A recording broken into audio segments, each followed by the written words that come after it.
প্রিয় লিসেনার্স, আপনারা এমন কি কখনো শুনেছেন কোনো ব্যক্তি কারো মৃত্যু স্বপ্নে দেখছে এবং বাস্তবেই তার মৃত্যু হয়ে যাচ্ছে? কি খুব অবাক হচ্ছেন নিশ্চয়ই। হ্যাঁ লিসেনার্স, আমি এখন এমনই একটি ঘটনা আমি আপনাদের সামনে শেয়ার করতে যাচ্ছি।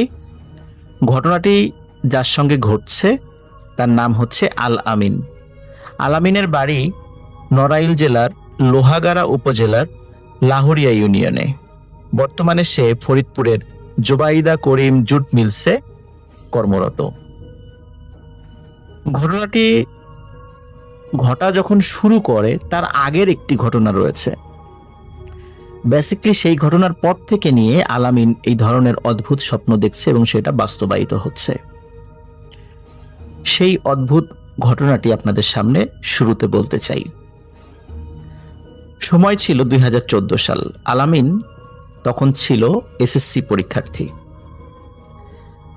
প্রতিদিন ভোরবেলা তার দুটো প্রাইভেট থাকতো, মানে ফজরের পরপরই একটা প্রাইভেট, তারপরে আর একটা প্রাইভেট। তখন যেহেতু পরীক্ষার্থী ছিল, পড়ার প্রেশারটাও বেশি ছিল। একদিন সন্ধ্যার পর তার বাসা থেকে হঠাৎ করে বলে যে আল আমিনের খালা অসুস্থ, কিছু খাবার দাবার নিয়ে খালাকে দেখতে যেতে হবে। খালার বাড়ি ছিল আল আমিনের গ্রাম থেকে 15 কিলোমিটার দূরে এবং বাইসাইকেল চালিয়ে সেখানে যেতে প্রায় 2 ঘন্টা সময় লাগতো। আল আমিন শুরুতে যেতে রাজি না হলেও পরবর্তীতে যেতে রাজি হয় এবং আল আমিনের মা বাবা তার খালার জন্য বেশ কিছু ফলমূল, খাবার, এই জিনিসগুলো আল আমিনকে দিয়ে দেয়। আল আমিন সাইকেল চালিয়ে তার খালা বাড়ির দিকে যেতে থাকে।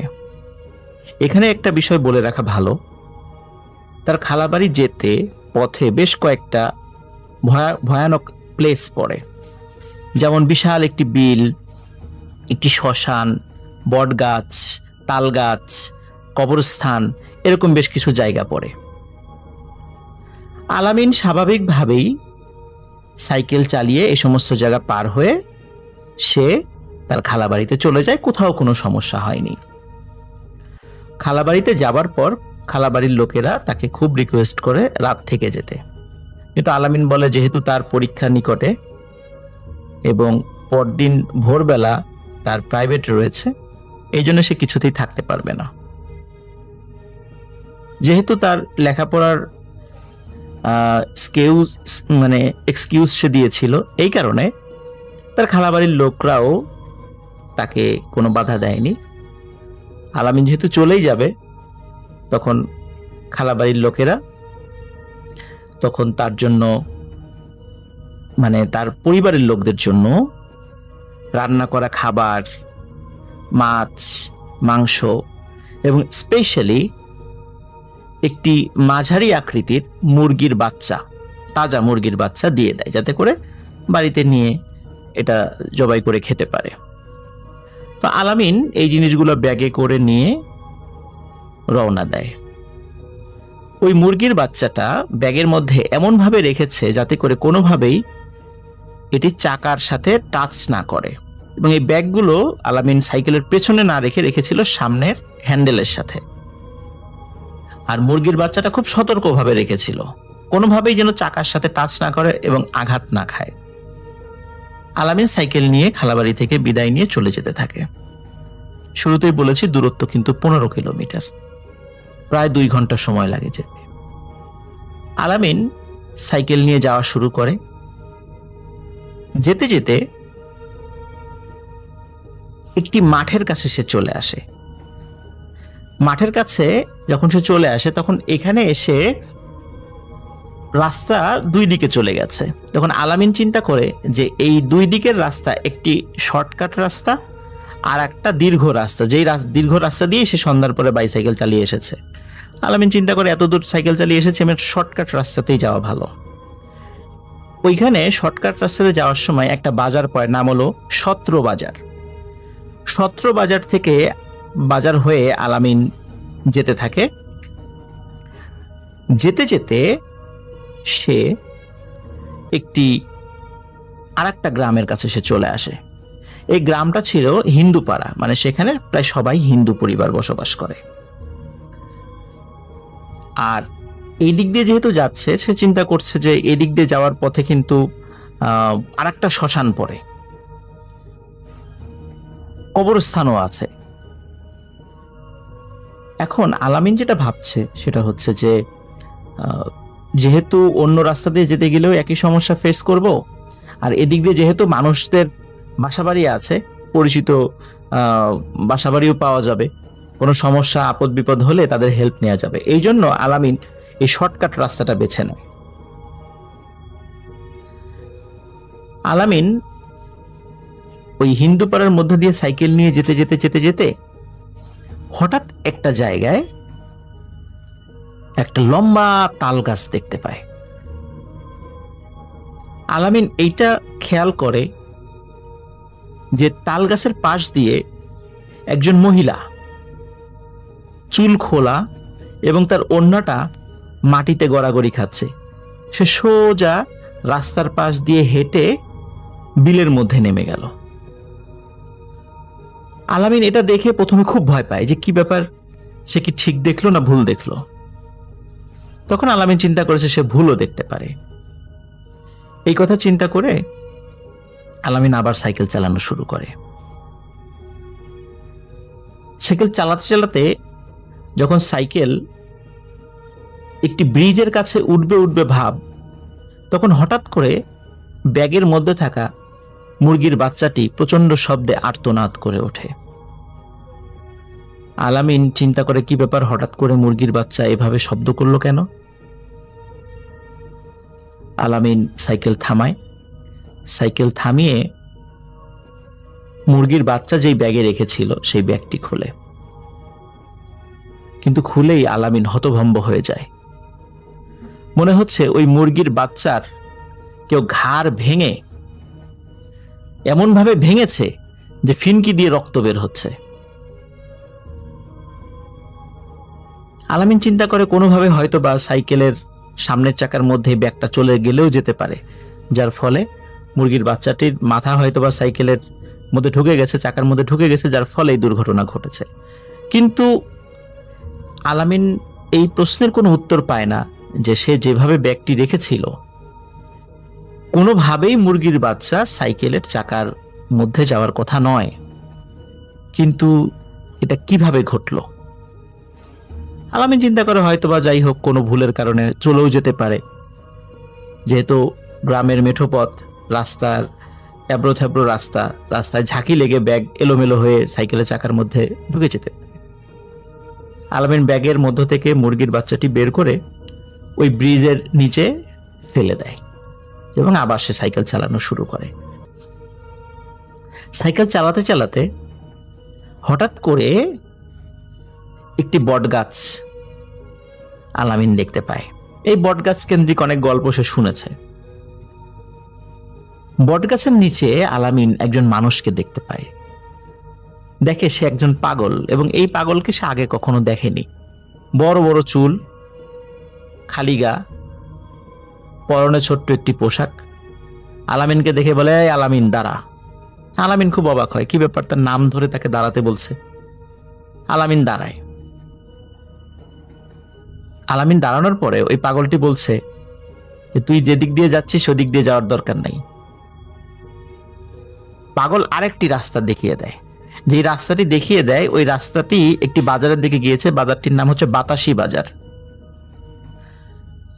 আলামিন চিন্তা করে যে এই রাস্তার, এই রাতের বেলা এই পাগল তাকে একটা রাস্তা দেখিয়ে দিচ্ছে, সে পাগলের কথা কেন শুনবে, এই চিন্তা করে।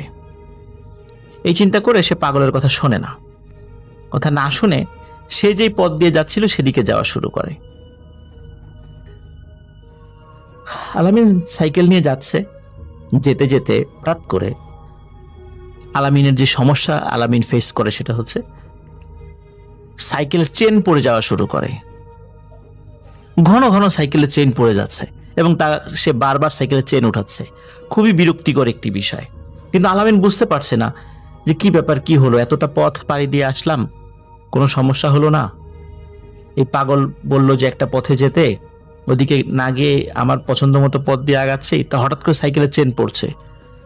আলামিন মনে করে হয়তোবা সাইকেলের কোনো যান্ত্রিক ত্রুটির কারণে সাইকেলের চেন পড়তেও পারে।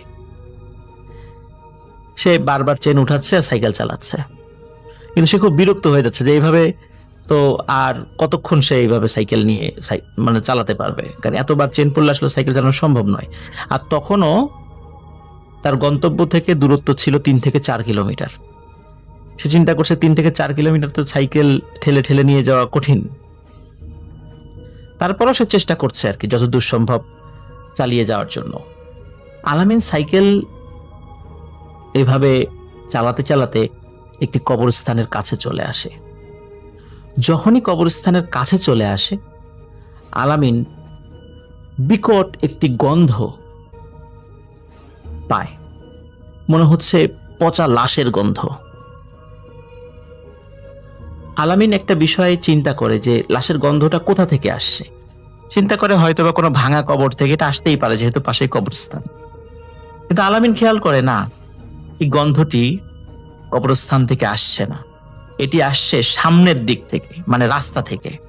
তার মানে রাস্তায় কোনো কিছু, এমন কিছু পড়ে আছে যেটা থেকে তীব্র গন্ধ বের হচ্ছে। আলামিন ভাবে হয়তোবা রাস্তায় কোনো মরা কোনো প্রাণী পড়ে থাকতে পারে, যেটা পচে গেছে, যেটা থেকে দুর্গন্ধ আসতে পারে। তা আলামিন এটা ভেবে আবার সে সাইকেল চালানো শুরু করে। কবরস্থান পার হয়ে আরেকটি ব্রিজ রয়েছে। আলামিন স্বাভাবিকভাবে ব্রিজে ওঠার জন্য সাইকেলটা স্পিডটা বাড়িয়ে দেয়, যেহেতু ব্রিজটা উঁচু দিকে। সাইকেলটা নর্মাল স্পিডে মানে চালালে সাইকেল ব্রিজে উঠবে না, এই জন্য স্পিডটা বাড়িয়ে দেয়। কিন্তু অদ্ভুত ব্যাপার, আলামিন খেয়াল করে যে এখন সাইকেলের চেন পড়ছে না, সাইকেল সে চালাতে পারছে। কিন্তু সেই সাথে আরেকটা বিষয় আলামিন খেয়াল করে যে সে যেই গতিতে সাইকেল চালাচ্ছে, সাইকেলের গতি সেটা নেই, গতি অনেক কম। হঠাৎ করে আলামিনের কপালে এবং নাকে পাখির ডানার আঘাত লাগে। শত শত পাখি তার মুখের সামনে দিয়ে উড়ে যাচ্ছে, সবই কালো রঙের পাখি, কারণ চাঁদের আলোতে সেটা দেখা যাচ্ছিল। কিন্তু আলামিন বুঝতে পারছে না যে রাতের বেলা এত পাখি কোথা থেকে আসলো। সাধারণত রাতের বেলা বাদুড় বা নিশাচর প্রাণী ছাড়া তো অন্য কোনো পাখি দেখা যায় না, কিন্তু এত পাখি কোথা থেকে আসছে। এবং মনে হচ্ছে পাখিগুলো তাকে ব্রিজে উঠতে দেবে না, যে কোনোভাবেই এই ব্রিজে উঠা তারা থামাবে। কিন্তু আলামিন নাছর বান্দা, সে এই সব প্রতিকূলতা পার হয়ে ব্রিজে ওঠে।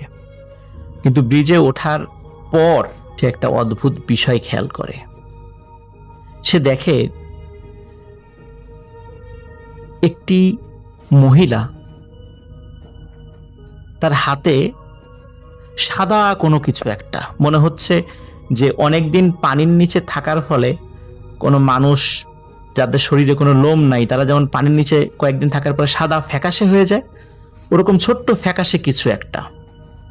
চাঁদের আলোতে আলামিন স্পষ্টভাবে দেখতে পায় যে ওটি একটি বাচ্চার ডেড বডি, এবং ওই মহিলা ওই বাচ্চার ডেড বডি থেকে খুবলে খুবলে কিছু একটা খাচ্ছে। আলামিন ওই দৃশ্য দেখে আর সহ্য করতে পারে নাই, তখন সে সেখানেই সেন্সলেস হয়ে পড়ে যায়। এবং সেন্সলেস হয়ে পড়ার আগে সে প্রচন্ড জোরে একটা চিৎকার করে। ওদিকে আলামিনের যে মামা, ওনার আবার বাতাসি বাজারে ওনার ব্যবসা বাণিজ্য ছিল, দোকান ছিল। উনি ওই দিন কোনো কারণে দোকান বন্ধ করতে দেরি হয়ে যায়। তো উনি এই দোকান বন্ধ করে যখন বাড়িতে ফিরছিলেন, তখন উনি বাড়ি থেকে বেশ দূরে ছিলেন। তখন আলামিন যে প্রচন্ড জোরে চিৎকার করেছিল, আলামিনের মামার কানে সে শব্দটি গিয়েছিল। তখন উনি কি হলো এই চিন্তা করে আবার পেছনে আসে, পেছনে এসে আলামিনকে অজ্ঞান অবস্থায় পায়। তো আলামিনের সাইকেলের সাথে থাকা ব্যাগ এবং আলামিনকে সাথে নিয়ে উনি বাড়ির দিকে যাওয়া শুরু করেন। কারণ ওনার কাছে ফোন ছিল, ফোনে অন্য লোকদেরকে খবর দেন, তারাও চলে আসে, সবাই মিলে আলামিনকে ধরাধরি করে তার নানার বাড়িতে নিয়ে যায়। পাশে তার নানা বাড়ি ছিল, সেখানে নিয়ে যায়। যে রাত্রে এই ঘটনাটি ঘটে, এটি ছিল বুধবার। পরের দিন বৃহস্পতিবার দিন সকালে ইসলাম ফকির নামক একজন ব্যক্তির কাছে তাকে ট্রিটমেন্টের জন্য নিয়ে যাওয়া হয়, কিন্তু ইসলাম ফকির তাকে জ্ঞান ফেরাতে পারে না। আলামিনের জ্ঞান ফেরে গিয়ে শুক্রবারে আলামিনের যখন জ্ঞান ফেরার পর আলামিন অদ্ভুত কিছু শব্দ বলতে থাকে, যেটা পাশের লোকজন শুনেছে, কিন্তু সেই শব্দের কোনো মিনিং বের করা যাচ্ছিল না। এভাবে আলামিনের আচরণে কিছু পরিবর্তন দেখা দেয়। সে কাউকে কাছে পেলে মারার জন্য উদ্যত হয় এবং সে জিজ্ঞেস করে, এই তুই নামাজ পড়েছিস কিনা, ভালো কাজ করেছিস কিনা, এই ধরনের কথা জিজ্ঞেস করে এবং তাকে মারার জন্য উদ্যত হয়। সবাই তাকে ভয় পেতে থাকে। মোটামুটি ঝাড়ফুঁকের ফলে সে 7 দিন কি 10 দিনের মাথায় সে সুস্থ হয়ে যায়। সুস্থ হওয়ার পর সে পরিবারের কাছে সব ঘটনা খুলে বলে যে আমার সাথে এই ঘটনা ঘটেছে। কিন্তু আরো অদ্ভুত ব্যাপার হচ্ছে, তার মামা বলে যে সেই মুরগিটা তুই কি ফেলে দিয়েছিলিস ব্রিজ থেকে? বলে হ্যাঁ, ফেলে দিয়েছিলাম। বলে না, তোর ব্যাগের মধ্যে তো সেই মুরগি আমরা পেয়েছি। আলামিন বিশ্বাস করে না যে না, এই ব্রিজ থেকে তো আমি মুরগিটা ফেলে দিয়েছিলাম এবং সেটার মাথা ভেঙে রক্ত বের হয়ে গিয়েছিল, মানে মাথা বলতে ঘাড় ভেঙে, ওটার বাঁচার আর কোনো সম্ভাবনা ছিল না, এই জন্য আমি ফেলে দিয়েছিলাম। তখন আলামিনের মামা আলামিনকে সাথে নিয়ে সে মুরগির কাছে নিয়ে যায়। এটা আমরা গ্রামের ভাষাটাকে পলো বলি। পলোর মধ্যে এই মুরগির, আবার হাঁসের বাচ্চা, মুরগির বাচ্চা, এগুলো রেখে দেওয়া হয়, রেখে ওর উপর থেকে খাবার দেওয়া হয়। পলো দিয়ে মাছও ধরে। গ্রামের অনেকে এই পলোর সাথে পরিচিত থাকবেন অবশ্যই। তো আলামিনের মামা দেখায় ওই পলোর মধ্যে যে এই যে দেখ সেই মুরগিটা, এই মুরগিটাই তোর ব্যাগের মধ্যে আমি পেয়েছিলাম। আলামিন দেখে আসলেই তো তাই, এটাই তো সেই মুরগি যে মুরগিটা তার খালা বাড়ি থেকে দিয়ে দিয়েছিল এবং যেটা আহত অবস্থায় সে ফেলে দিয়েছিল। সম্পূর্ণ অক্ষত অবস্থায় এই মুরগিটা কিভাবে আসলো আবার? আলামিনের আত্মীয় স্বজন খুব ভয় পেয়ে যায়। ওই সময়টা ছিল সন্ধ্যার সময়।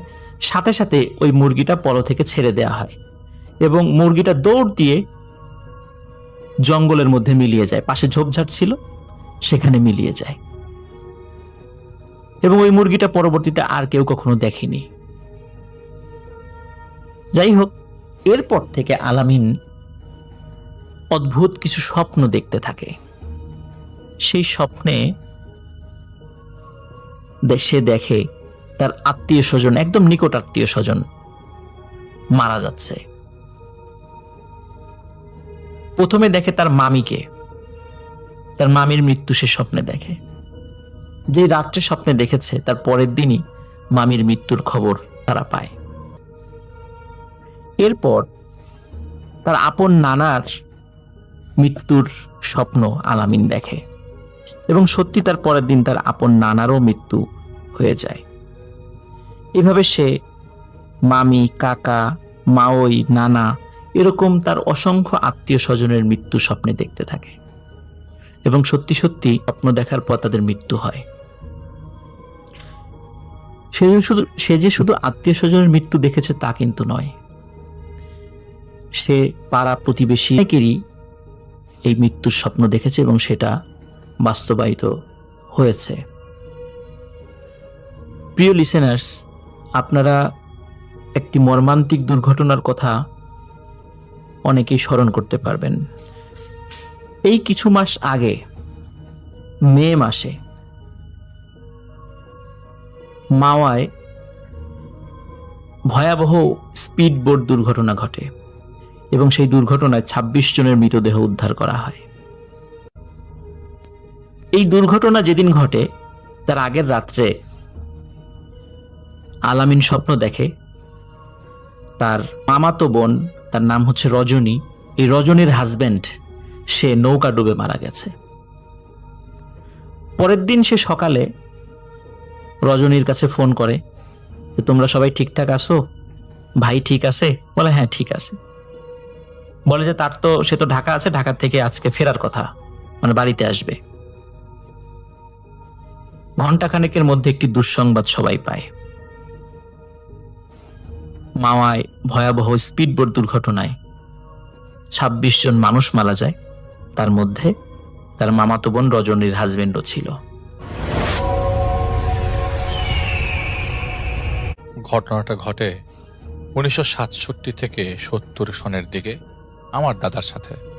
আমাদের দাদার বাড়ি ছিল পটুয়াখালী জেলায়, এবং সেই জেলাকে নিয়ে পায়রা বন্দরের এক প্রান্তে আমার দাদার বাড়ি, আরেক প্রান্তে ছিল আমার দাদার শ্বশুর বাড়ি, মানে আমার দাদির বাবার বাড়ি। তো আমার দাদি তার বাবার বাড়িতে অনেক জমি পান, সেগুলো আমার দাদা নিজে এই পার থেকে কামলা নিয়ে যে নৌকায় করে যে ওই পারে যে হাল চাষ করতেন। তখন সময়টা ছিল ভাদ্র মাস। একদিন আমার দাদা নদীর ওই পারে যাবেন জমিতে ধানের বীজ রোপণ করতে, কিন্তু হঠাৎ কোনো মজুরি বা কামলা পেলেন না। তখন আমার দাদা কোনো লোক না পেয়ে আমার মেজো চাচাকে নিয়ে যাবেন ঠিক করেন। তখন আমার মেজো চাচা পড়তেন মাদ্রাসায়। একটা নৌকা ভর্তি ধানের বীজ তুললেন এবং সন্ধ্যা রাতে বললেন রাত ঠিক 2টার দিকে তারা রওনা হবেন, কারণ পায়রা নদীটা নাকি হাতের দাঁড় বেয়েই পাড়ি দিতে হবে অনেক পথ। যথাযথভাবে তারা রাত 2টার দিকে নৌকা নিয়ে রওনা দেন, এবং যখন তারা ঠিক পায়রা নদীর মাঝামাঝি স্থানে গেলেন, তখন আমার দাদা লক্ষ্য করলেন যে নৌকা থেকে রাতের আধারে কারা যেন ধানের বীজ নদীতে ফেলছেন এবং এক বিকট আওয়াজ করছেন। আমার দাদা চাচা বোঝার আর বাকি থাকলো না। ঠিক তখন আমার চাচা তার পাঞ্জাবির কাপড়ের এক কোনার টুকরা হাতে নিলেন এবং কোরআনের কিছু আয়াত পরে ফু দিয়ে নৌকার সাথে গিট দিয়ে দিলেন।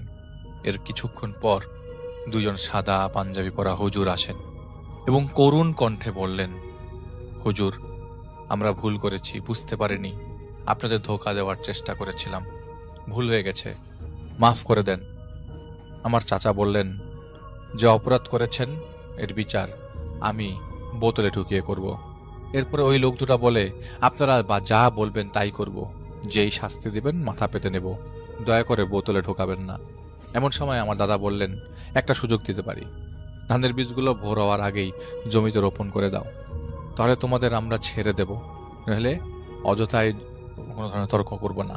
তো ওনারা যথাযথভাবে রাজি হন এবং ওই জমির কাছে পৌঁছানোর আগেই সব জমি রোপণ হয়ে যায় বলে তারা আশ্বস্ত করেন। দাদা তখন লক্ষ্য করেন যে তাদের নৌকা থেকে এক এক করে বীজের সংখ্যা কমছে। ঠিক তাদের জমির কাছে পৌঁছানোর আগেই জমি রোপণ হয়ে গেছে। তাদের যাবার শেষ সময় তারা আমার দাদার কাছে ওই জিনগুলো একটা আবদার করেছিল যে এলাকার সব গরিবদেরকে একটা খাসি বিলিয়ে দিতে হবে। দাদা ঠিক সময় মতো তাদের কথা রাখেন। এরপর প্রায় সময় আমার দাদার সাথে দেখা করতে আসতেন। আমার দাদা 1972 সালে মারা যান।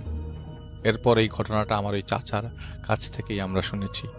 চাচা এখনো বেঁচে আছেন। এই ছিল ঘটনা, এবং এটা 90s-এর ঘটনা।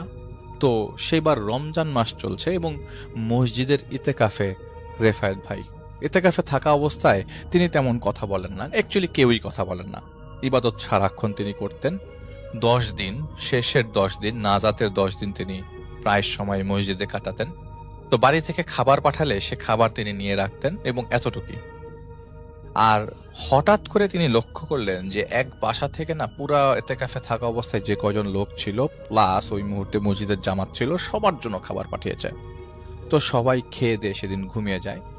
তো পরদিন ওই যেই বাড়ি থেকে খাবার আসে সেদিন সেই লোক পরের দিন মসজিদে এসে রেফায়েত ভাইয়ের মাধ্যমের কথা জানতে পারেন। তো তাকে নক করার অনেক চেষ্টা করে, কিন্তু রমজানের শেষ 10 দিন তিনি তেমন কথাবার্তা মানুষের সাথে বলবার না করার কারণে সেই লোক রেফায়েত ভাইয়ের সাথে কথা বলতে ব্যর্থ হয়। তো সেই রেফায়েত ভাই হুজুরকে জানিয়ে দেন যে উনি ঈদের পর সবার সাথে এই ব্যাপারে ওনার সাথে দেখা করবে এবং ওনার সাথে কথা বলবে। এক লোক আসে তার মেয়ের ব্যাপারে কথা বলতে। তো যেই লোকটা বলেছিলাম, যে লোকটা খাবার পাঠিয়েছে, সেই লোকটাই আসলে রেফায়েত ভাইয়ের সাথে দেখা করতে আসে। তো স্যার মেয়ের কথা বলে যায়, হুজুরকে বলে যায় যে আমি আমার মেয়ের ব্যাপারে হুজুরের সাথে কথা বলবো, আপনি একটু ব্যবস্থা করে দেন। তো পরে রেফায়েত ভাইকে হুজুরই মনে করিয়ে দেয় যে উনি তো আপনার কাছে আসছিল, আপনি কি একবার দেখা করবেন কিনা। তো রেফায়েত ভাই বলে যে ঠিক আছে, আমি যাবো একদিন। তো রেফায়েত ভাইকে নিয়ে পরের দিন সকালবেলা রেফায়েত ভাই বলেছেন যে আমরা জোহরের পরে রওনা দিব। ঠিক জোহরের পরে রওনা দেয়। তো ওই মেয়েদের বাড়ি হচ্ছে পুরান ঢাকায়। বাড়ির বর্ণনাটা এরকম করে দিতে হয় যে বাড়িটা 3 তলা এবং পুরাতন একটা ছাপ আছে বাড়ির ভিতরে। রেফাত ভাই দেখলেন যে পুরা বাড়িটা ছিমছাম, একটা ছমছমে মানে থমথমে একটা বাড়ি। বাড়িটা ঢুকতেই, প্রবেশ করতেই বাড়িটার ভেতরে রেফাত ভাই ঢুকেই ডান দিকে বেশ বড় সড়ো একটা দোলনা দেখতে পান এবং এই দোলনার মধ্যে একটা ছোট্ট বাচ্চাকে রেফাত ভাই বসে থাকতে দেখেন, খেলতে দেখেন। তো রেফাত ভাই জিজ্ঞেস করলেন, এই দোলনাটা কবে থেকে এখানে? তো এই দোলনার কথা জিজ্ঞেস করার সাথে সাথেই যে লোকটা তার সাথে ছিল সেই লোকটা বলে, এই দোলনার কথা কেন জিজ্ঞেস করলেন? বলে, এই দোলনাতে আচ্ছা ঠিক বাদ দেন, পরে আমি আপনার সাথে এই ব্যাপারে কথা বলবো। তো এই দোলনাটা এখানে কতদিন যাবত? বলে, দোলনাটা তো এখানে আমরা যেদিন বাসা বানিয়েছি সেদিনের, মানে আমার বাসা নিয়েছি প্রায় 15 বছর ধরে এই দোলনাটা এখানে। বলে, আচ্ছা ঠিক আছে, বুঝতে পেরেছি। তো রেফাত ভাই দেখতে পাচ্ছিলেন সেই ছোট্ট বাচ্চাটাকে দোলনায় দুলছে, আর যিনি সাথে ছিলেন তিনি দেখতে পাচ্ছিলেন না। তার মানে আপনারা বুঝতে পারছেন যে রেফাত ভাই যে এন্টিটি দেখছিলেন সেটা অন্য কেউ দেখতে পারছিল না। সেই সেম বাচ্চাটা সিঁড়ির কামরায় বসে আছে, পুতুল নিয়ে খেলছে। রেফাত ভাইয়ের দিকে তাকায়, ছোট্ট করে খুবই সুন্দর করে একটা মুচকি হাসি দেয়। রেফাত ভাইও মুচকি হাসি দিয়ে উপরে উঠতে থাকে। রেফাত ভাই বুঝে যাচ্ছিল যে বিপদ হতে পারে, তাই রেফাত ভাইকে ওই সময় ওই মুহূর্তে উপস্থিত ওস্তাদ সাবধান করে দেয় এবং শরীর বন্ধ করে ফেলতে বলে। রেফাত ভাই সাথে সাথে শরীর বন্ধ করে ফেলেন, ইশারার মাধ্যমে শরীর বন্ধ হয়ে যায়। রেফাত ভাই ওনাকে বললেন যে ঠিক আছে চলেন, আমি আপনাদের বাসায় যাব। তো তখনও উনি বলেন নাই যে বাসার কন্ডিশনটা কি। তো তাদের বাসায় তিনি দোতলায় ওঠেন। তাদের বাসায় ঢুকতেই সোজাসুজি বিশাল বড় বাসা এবং একটা বারান্দা দিয়ে তাদের এন্ট্রি হয়, কিন্তু এত বড় লম্বা বারান্দা। রেফাত ভাই ওই বারান্দা দিয়ে ক্রস করে তাদের ড্রয়িং রুমে যেয়ে বসেন।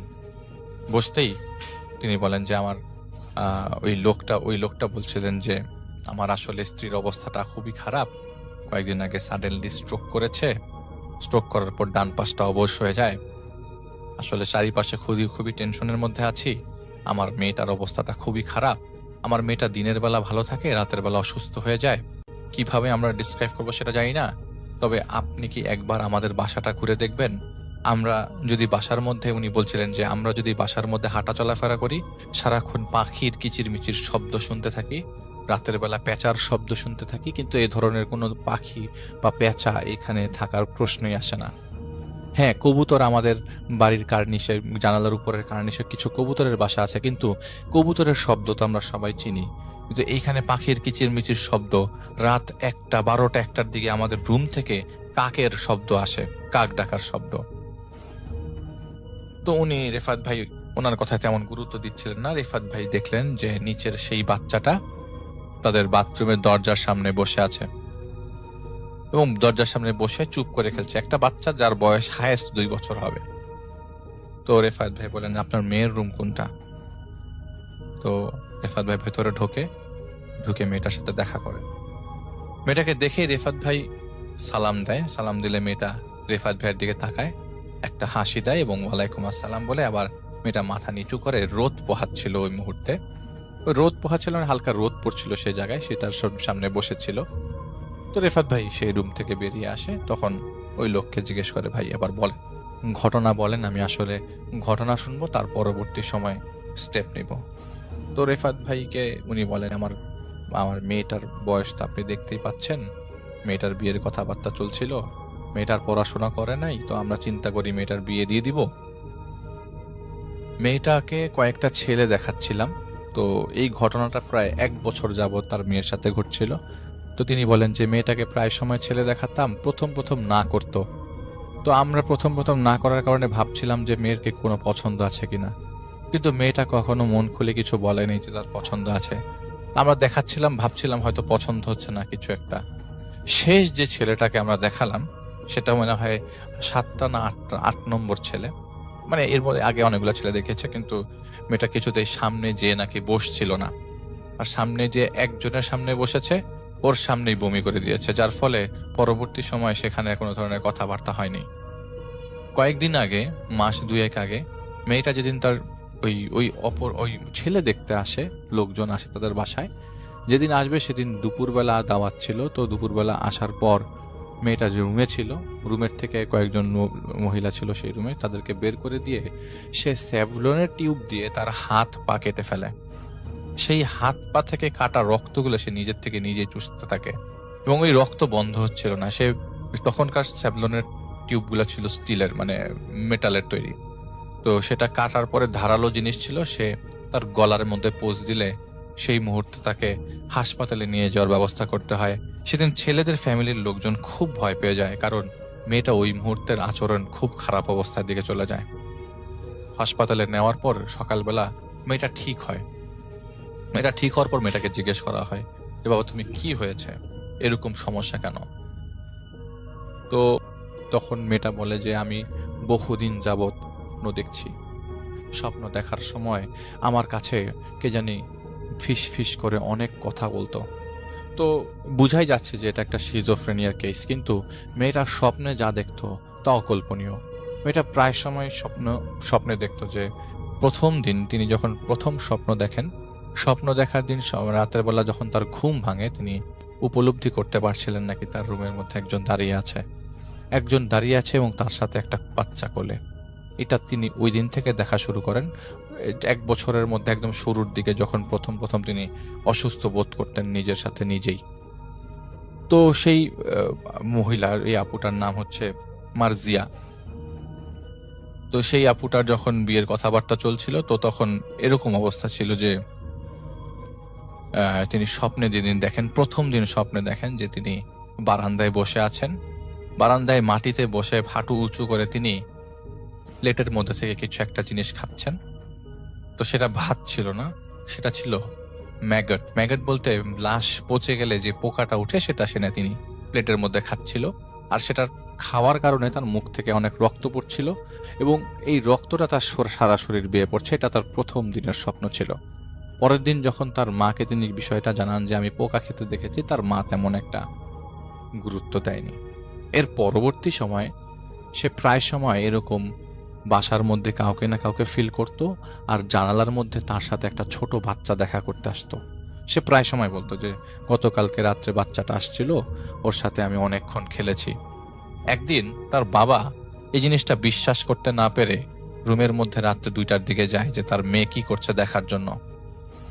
তো রুমের দরজা বাইরে থেকে লক থাকবার কারণে তাদের এই বারান্দা থেকে পাশের বারান্দাটা ইজিলি দেখা যাচ্ছিল। তো তিনি বারান্দা থেকে বারান্দা দিয়ে দেখেন তার মেয়ে আসলেই বারান্দার মধ্যে কার সাথে জানি হাততালি দিয়ে খেলছে, কিন্তু সাথে কেউ ছিল না। ওই মুহূর্তে পুরো বারান্দা খালি ছিল। তো এর পর দিন থেকেই প্রায় সময় মেয়েটা বলতো, তার মেয়ে বলতো যে আমি রাত্রেবেলা আমার একসাথে একটা বাচ্চা এসে খেলে। আমি প্রতিদিন রাতেবেলা বাচ্চাটাকে দেখি, আমি জানি না এটা কার বাচ্চা, কিভাবে আসছে সেই বাচ্চা, এই বাচ্চাটা এসে খেলে এবং আমাকে স্বপ্নে প্রায় সময় বাচ্চাটা আদর করে, বাচ্চাটা আমার সাথে ঘুমায়। সকালবেলা উঠলে আমি আর বাচ্চাটাকে দেখি না। তো এটা তার বাবা মাকে প্রথম বলে, সে তেমন একটা তারা গুরুত্ব দেয় না।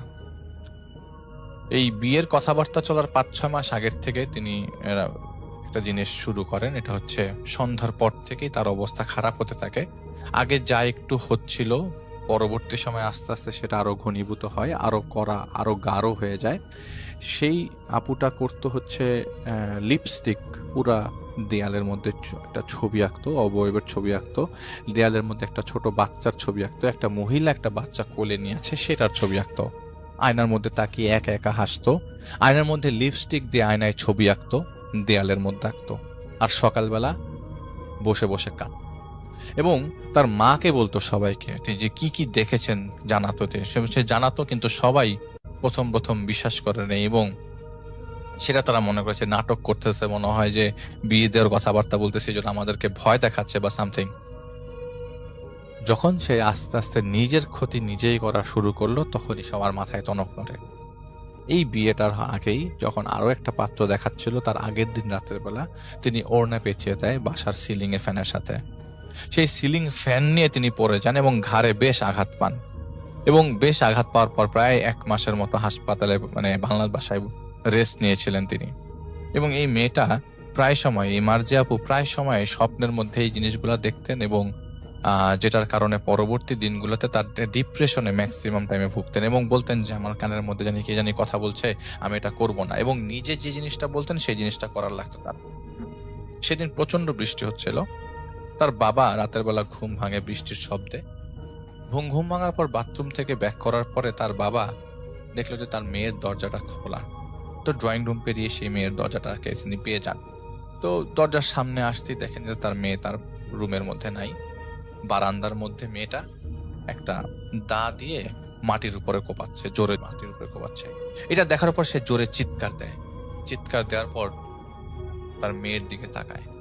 তিনি দেখেন তার মেয়েটা মুখের মধ্যে কোনো ধরনের চোখ, নাক, কান কিছুই নাই, সিম্পল একটা মুখ। তিনি এটা দেখার পর সাথে সাথে সেখানে পড়ে যান। পরদিন সবাই তাকে উদ্ধার করে এবং তাকে বলতে থাকে যে ঘটনাটা কি। তখন বলে যে আমার মেয়ের মধ্যে আমি এই জিনিসগুলো দেখছি, এটার কি ঘটনা আমি জানি না। তো পরবর্তী সময় তিনি এই জিনিসটা তার একজন হুজুরকে যে জানায়, তাদের এলাকার একজন হুজুরকে জানান। সেই হুজুর তাকে বলেন যে আপনার যে কন্ডিশন, আপনার মেয়ের যে কন্ডিশন, তাতে আপনাদের বাসায় আমলের খুব অভাব। তারা বাসার সবাই নামাজ কালাম পড়েন। এই পানিটা দিচ্ছি, বাড়িটা সন্ধ্যার সময় মাগরিবের আজান দেওয়ার পরপরই এই পানিটা ছিটাবেন এবং সাথে সাথে হাততালি দিবেন 3টা বাড়ির চার কোনায় যে। তো উনি যেগুলো সেগুলা রেগুলারলি করছিলেন, প্রতিদিন করছিলেন। কিন্তু 2-3 দিন পরপরই দেখা যেত তার মেয়ে এরকম করে রাতের বেলা জোরে জোরে চিৎকার দিয়ে উঠতো। তারা রুমে যেত, দেখতো যে তার হাত কেটে ফেলেছে, নইলে তিনি অজ্ঞান অবস্থায় পড়ে আছে। পরের দিন সকালবেলা জানা যেত যে তিনি রাতের বেলা কি দেখেছে, এবং প্রায় সময় তিনি এই কথাগুলোই বলছিলেন যে রাতের বেলা তিনি এসব দেখতেন। তো রেফাত ভাই বলেন যে ঠিক আছে, যেহেতু সে নিজের কথা নিজেই সে নিজের ক্ষতি নিজে করছিল, তো উনি বলছিলেন যে দেখেন শুধুমাত্র ক্ষতি না, উনি এই পর্যন্ত যে কয়টা ছেলে ছিল, লাস্ট ছেলেটা পরে আর বিয়ের কথাবার্তায় নক করে নাই। তারা খুব বেশ ভয় পেয়ে যায়। তাদের আবার লঞ্চের ব্যবসা, সেটার অবস্থা খুব খারাপ, এবং এই মেয়েটার জন্য আস্তে আস্তে তার খরচ বেড়ে যায়। এই কয়েক মাসের ভিতরে তিনি ভারতে যে ডাক্তার দেখিয়ে আনলেও আশানুরূপ কোনো সফলতা আসছিল না। তবে মেয়ে রাত হলেই হাসতো। প্রায় সময় তারা দেখতেন যে কার দিকে জানি আঙ্গুল দিয়ে ইশারা করতো, হাসতো, ইশারা করে চলে যেতে বলতো। যদি জিজ্ঞেস করা হতো তুই কার দিকে তাকিয়ে আছিস, তখন সে চারিদিকে ইশারা করতো ছোট বাচ্চাদের মতো। কয়েকবার কোলে উনি এরকম দেখেছেন যে কাকে জানি কোলে নিচ্ছেন, কিন্তু কেউ উঠছে না, কেউ ওই জায়গায় কোনো কিছুই নাই। আর তাদের বাড়িতে লাস্ট কয়েকদিন যাবত এরকম যে সারা রাত তারা সবাই সজাগ থাকতেন এবং দেখতেন যে ওই মেয়েটা কি করে। প্রায় সময় তার মা তার সাথে ঘুমাতেন এবং তার মা নাকি কয়েকবার উঠে দেখেছেন যে তিনি বাসার জানালায় অপেক্ষা করছিলেন, এবং অপেক্ষা করছিলেন কার দিকে জানি। জানালার ভিতর থেকে গ্রিলের মাঝখান দিয়ে হাত ঢুকে এরকম আঙ্গুল দিয়ে ডাকতেন, ইশারা করে আসো আসো আসো আসো। এই টেনশনে তার স্ত্রী স্ট্রোক করে, এবং এরকম কন্ডিশন তাদেরকে আসলে অনেক পোহাচ্ছিল। 2-3বার তিনি হাতের রক কেটেছে, কয়েকবার ফাঁসি দেওয়ার চেষ্টা করেছে। তো ঘটনাটা কি সেটা জানা দরকার। সেটা জানবার জন্য মেয়েটাকে সরাসরি রেফাত ভাই ডাকে। যে এখন যেহেতু অবস্থা খারাপ আর আজব আজব স্বপ্ন দেখছে, প্লাস এই মেয়েটার বাবার ব্যবসায়িক চরম ক্ষতি, তো ওনাদের আবার ডক ইয়ার্ডের ব্যবসাও ছিল, সেটার অবস্থা গুরুতর। তো এই রেফাত ভাইয়ের আগে কয়েকজন কবিরাজকে দেখানো হয়েছিল, এবং এই কবিরাজগুলো কয়েকবার কিছু পানি পড়া দিয়েছিল এবং বলেছিল ধারালো জিনিসপত্র যেন বাসায় না রাখে এবং সেটা যেন সরিয়ে ফেলে, পারলে মেয়েটাকে একটা ঘরে বন্দি করা যায় কিনা, একটা ঘরের মধ্যে রাখা যায় কিনা। তো যাই হোক, রেফাত ভাই ঘটনা শুনে বলে যে ঠিক আছে, আমি কাল আসবো, কাল এসে আমি আপনার মেয়ের সাথে কথা বলবো। আমি আপনার মেয়ের সাথে কথা বলা অবস্থায় বুঝার চেষ্টা করবো যে ঘটনাটা কি, পরে আমি ওস্তাদের বিষয়টা জানাবো। তো তিনি পরের দিন ওস্তাদেরকে রাতের বেলা স্মরণ করেন এবং তার কাছে 4 জন ওস্তাদ আসে এবং বলেন যে ঘটনাটা আসলে কিভাবে ডিসক্রাইব করবো জানি না, তবে এই ঘটনাটা নিলে তোমার সাকসেস রেট আসলে কমে যাবে। এই ঘটনাতে সম্পূর্ণ ওই মেয়েটা কেন্দ্রিক। দেখো ওই মেয়েটার সাথে কথা বলতে পারো কিনা এবং ওই মেয়েটার কাছ থেকে ইনফরমেশন কালেক্ট করতে পারো কিনা, কিভাবে সেভ করা যায়। তবে যেটা মনে হচ্ছে যে এই মেয়েটার সাথে যদি তুমি পরবর্তী কোনো ধরনের ডিলিংসে যাও, আমার কাছে ওস্তাদরা বলছে যে তুমি এটা হয়তো মেনটেন করতে পারবে না, কারণ এই মেয়েটার কেসটা কিন্তু নর্মাল কেস না। ওই বাড়িতে অনেকগুলো জিনের আস্তানা আছে এবং বেশ কয়েকটা জিনের মুভমেন্ট তুমি অলরেডি দেখেছো। তো অলরেডি তোমাকে ভয় দেখিয়ে ফেলেছে কয়েকটা জিন সেখানে উপস্থিত। তো রেফাত ভাই বলে হ্যাঁ, আমি যখন ওই বাড়িতে ঢুকি আমার হাত পা বেশ ঠান্ডা হয়ে গিয়েছিল এবং বাড়ির নিচে দোলনার মধ্যে একটা বাচ্চাকে দেখি। আমি ওঠার পরে বারান্দার মধ্যে বাচ্চাটা দৌড়াদৌড়ি করছিল, ছোট একটা 2 বছরের বাচ্চা, এবং 2 বছরের বেশি হবে না। বাথরুমের সামনে বাচ্চাটা বসা ছিল এবং সারাক্ষণই দেখা গেছে বাচ্চাটা পুতুল নিয়ে খেলছে, হামাগুড়ি দিচ্ছে, বাড়ির মধ্যে হাঁটছে, আস্তে আস্তে দেয়াল ধরে ধরে হাঁটছে। আমি এই বাচ্চাটাকে কয়েকবার দেখেছি, শুধু বাচ্চাটাকে দেখেছি, আমি আর কাউকে কিছু দেখি নাই। তখন ওস্তাদরা বলে যে ঠিক আছে, যেহেতু দেখেছো তুমি ওই বাড়িতে যাওয়ার আগে শরীরটা বন্ধ করে যাও, আর এই পানিটা নাও, এই পানিটার মধ্যে কিছু জাফরান মিশিয়ে নাও, প্লাস আর এখানে 7 পুকুরের জল আছে, সেটাও নিয়ে যাও, দেখো কোনো কাজ করতে পারো কিনা। তবে এইখানে বিষয়টা কিন্তু খুব জটিল, বের করার চেষ্টা করো। তো রেফাত ভাই পরের দিন সে বাড়িতে যায়। সে বাড়িতে যাওয়ার পরে ওই মার্জিয়ার বাবাকে বলে যে আমি মার্জিয়ার সাথে দেখা করবো, আপনারা কি ওই সময় ওই জায়গায় উপস্থিত থাকবেন না? তবে মার্জিয়ার বাবা খেলেও সমস্যা নাই। ওই বাড়িতে আরো আত্মীয় স্বজন ছিল, তাদের বাড়িটা 51 পরিবার, তাদের আরো নিচতলায় আরো অন্য অনুষ্ঠান ছিল। তো যাই হোক, অনেকেই সেই সময় রেফাত ভাই যাওয়ার পর উপস্থিত ছিল, কিন্তু রেফাত ভাই সেই ঘরে ঢোকেন যে ঘরে মেয়েটা আছে। রেফাত ভাই ভিতরে ঢুকে দেখেন যে পুরা রাত দেয়ালের মধ্যে লিপস্টিক দিয়ে একটা অবয়ব আঁকা, চারিপাশে এমন সব ভাষা লেখা যেটা রেফাত ভাই পড়তে পারছিলেন না। আরবিতে কিছু জিনিস লেখা এবং একটা সাইনের মতো কিছু একটা আছে। পুরা খাটের চারিপাশে সে লিপস্টিক দিয়ে রাউন্ড আকারের দাগ কেটেছে, এবং কেন কেটেছে এটা বলা মুশকিল, মানে বলা যাচ্ছিল না। এবং রেফাত ভাই এই সব জিনিসগুলা দেখে, এবং একদম 4 কোণায়, ওই রুমটার 4 কোণায় 4টা বাটি রাখা, সেই পুরা বাটির মধ্যে আরাবিক ওয়ার্ডস পুরা বাটিটার মধ্যে, এবং এই বাটির মধ্যে পানি রাখা। পানির মধ্যে ছোট্ট একটা মানে রক্ত জমাট বাঁধা, 4 কোণায় 4টা জিনিস, লাল টাইপের রক্ত জমাট বেঁধে আছে, এরকম কিছু একটা। তো রেফাত ভাই ওনাকে বলেন যে এখন তো দিনের বেলা, আপনার কাছ থেকে আমি কিছু ঘটনা জানতে চাই। আপনি এই গত 1 বছর ধরে এতগুলো সাফার যে করেছেন, এতবার হাত কেটেছেন, এই যে হাতের মধ্যে ব্যান্ডেজ করা, এখন পর্যন্ত আপনি ডিপ মানে আপনার বাবার মতে আপনি অনেক কিছু বলেছেন, আমাকে বলেন তো কি হয়েছে, কাহিনীতে কি? তো এই মেয়েটা তখন বলে যে আসলে আমি জানি না, এই আমার ইউনিভার্সিটি শেষ হওয়ার পর থেকে রেফাত ভাই বলে যে আসলে আপনার ইউনিভার্সিটি শেষ হওয়ার পর থেকে হিসাব না, আপনি আমাকে ইউনিভার্সিটি চলাকালীন অবস্থা থেকে ঘটনা বলেন, আপনার ঘটনা এই কয়েকদিনের ঘটনা না। তখন এই মেয়েটা বলে যে আসলে কি বলবো আমি জানি না, তবে আমার ইউনিভার্সিটির কাজ শেষ করার পর থেকেই ঘটনা শুরু। এবং ঘটনা বলতে বলতে তিনি কান্না করে দেন এবং বলেন যে প্রতিদিন রাতের বেলা আমার কাছে একজন মহিলা আসে, একটা বাচ্চা নিয়ে আসে, এবং সেই বাচ্চাটা আমার কোলে দিয়ে মহিলাটা চলে যায় এবং বলে যে আমি আমার কাজ শেষ করে এসে আমার বাচ্চাকে নিয়ে যাব। তো উনি প্রতিদিন এটা নাকি রুমের মধ্যে দেখতে পাচ্ছিলেন, এবং স্বপ্নে দেখতেন তিনি প্রতিদিন রাতের বেলা তার বাবা নাকি তার লাশের উপরে দা দিয়ে কোপাচ্ছে ইচ্ছা মতো, তার অনেকগুলা টুকরা করছে, এবং সেই টুকরাগুলা নাকি ভাগ করছে বারান্দার মধ্যে। তো তিনি প্রতিদিন রাতের বেলা এই স্বপ্নগুলা দেখতেন, এবং বারান্দার মধ্যে নাকি প্রায় সময় সেই বাচ্চাটার সাথে তিনি খেলতেন, এবং তিনি বাচ্চাটাকে স্পষ্ট দেখতে পাচ্ছিলেন। যতবারই নাকি তিনি তার মাকে বলেছেন যে এই যে বাচ্চাটা আমার সামনে খেলাধুলা করছে, এই বাচ্চাটাকে আমি অনেক মিস করি, এই বাচ্চাটাকে আমি অনেক ভালোবাসি, ততই নাকি তার বাবা মা তা সেটার থেকে ফেরত যাচ্ছে, তার বাবা মা কোনো ধরনের সাপোর্ট করছিল না।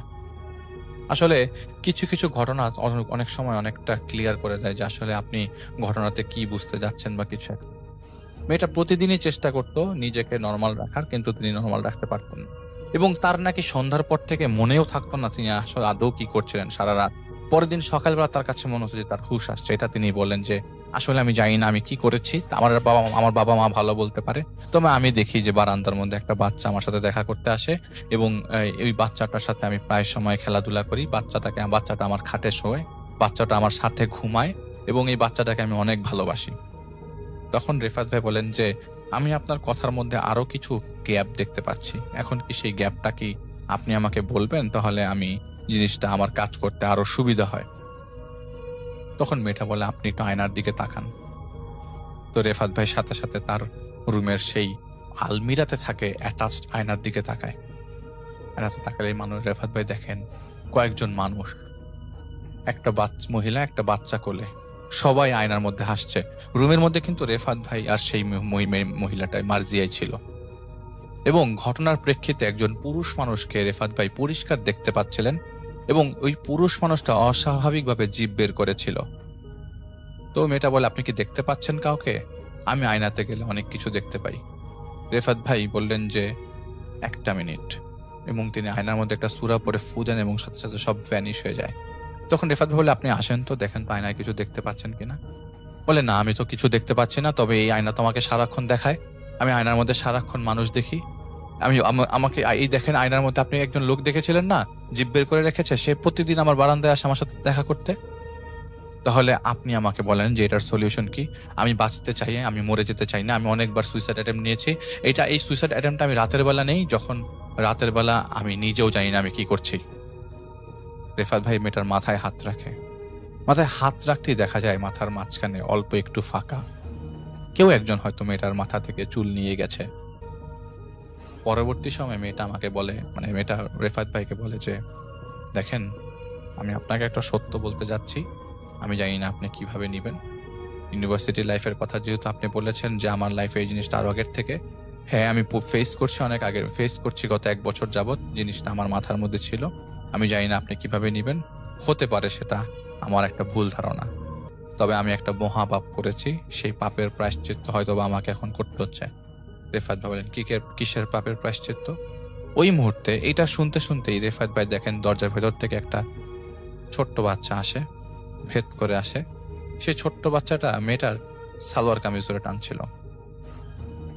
রেফাত ভাই খুব অবাক হয়ে যায় যে এই মেয়েটার সালোয়ার কামিজ ধরে টানছে এবং মেয়েটা বাচ্চাটাকে দেখতে পাচ্ছে এবং মেয়েটা বাচ্চাটাকে কোলে পর্যন্ত নিল। অথচ এটা আমি আপনি সাধারণ মানুষ দেখবেন যে মেয়েটা পাগলামি করছে, আমি আপনি হেসেই দিব হয়তোবা। কিন্তু যে আমি যে বলি যে জাহিদ ভাই, রেফাত ভাই, এরা কিন্তু সামনাসামনি এরকম ভাবে ঘটনা দেখেন না। এরা কিন্তু সম্পূর্ণ অন্য রকম ভাবে ঘটনা দেখেন। তো রেফাত ভাইকে বলেন যে আমি একটা ছেলের সাথে আমার সম্পর্ক ছিল, এই ছেলের সাথে সম্পর্ক থাকা অবস্থায় আমি বেশ ঘনিষ্ঠ হয়ে যাই ছেলেটার সাথে এবং আমার আমার গর্ভে একটা সন্তান আসে এবং প্রচন্ড চাপের কারণে আমি এই সন্তানটা ফেলে দিতে হয় আমার। এবং এই সন্তানটা ফেলে দেওয়ার জন্য আমার মা বাবা অনেক প্রেশার ক্রিয়েট করে এবং আমি সেই যে ছেলেটাকে পছন্দ করতাম সেই ছেলেটাও। তো আমি সেই ছেলেটাকে অনেকবার বলেছি বিয়ে করার জন্য, সেই ছেলেটা আমাকে কোনো বিয়েতে রাজি হচ্ছিল না, বিয়ে করতে চাচ্ছিল না এবং আমাকে আমার সব ধরনের চিঠির উত্তর তিনি দিত না। আমি যদি চিঠি পাঠাতাম, মেয়েটা বলছে যে আমি চিঠি পাঠাতাম, কোনো উত্তর পেতাম না এবং যে চিঠি যার কাছে মানে যেভাবে পাঠাতাম সেটাই আমার ডেটার বক্সে চলে আসতো। ছেলেটার কাছে কোনো চিঠি পৌঁছাতো না এবং ছেলেটা তাকে ইগনোর করা শুরু করলো। আস্তে আস্তে একটা পর্যায়ে ছেলেটার সাথে তার সম্পর্ক নষ্ট হয়ে যায়। ওই মুহূর্তে এই কথা শোনার পর রেফাত ভাই বলেন যে ঠিক আছে, এই জিনিসটা আমি মাথায় রাখলাম, তবে আপনার কাছে আপনি যে গুনাহ করেছেন সেটার জন্য আপনাকে হয়তো এই ধরনের সমস্যার সম্মুখীন হতে পারে এবং এই জিনিসটার কারণে হয়তোবা আপনি এই বাচ্চাটাকে সাথে সারাক্ষণ দেখছেন। তবে আমি দেখব এখানে কি হয়েছে। আমার কাছে রেফাত ভাই আমার কাছে ঘটনাটা অন্যরকম লাগছে, তারপর আমি ওস্তাদদের জানাবো। তিনি ওই মহিলা বলেন যে আপনি জানবেন কিনা জানি না, আমি প্রতিদিন রাতে স্বপ্নে দেখি আমার বাবা আমার লাশের উপর কোপাচ্ছে, আমার লাশ টুকরা টুকরা করে ফেলছে। আমি এইসব জিনিস থেকে বাঁচতে চাই, আমি মুক্তি চাই। রেফাত ভাই ওদিন রাতের বেলা সবাই ওস্তাদেরকে বিষয়টা জানান এবং বলেন যে এই মেয়েটার ঘটনাটা এরকম, এখন আপনারা কি করবেন, আপনারা ভালো বোঝেন, আপনারা ভালো জানেন। তো রেফাত ভাইয়ের ওস্তাদরা বলেন যে ঠিক আছে, আমি জিনিসটা জেনে জানাবো।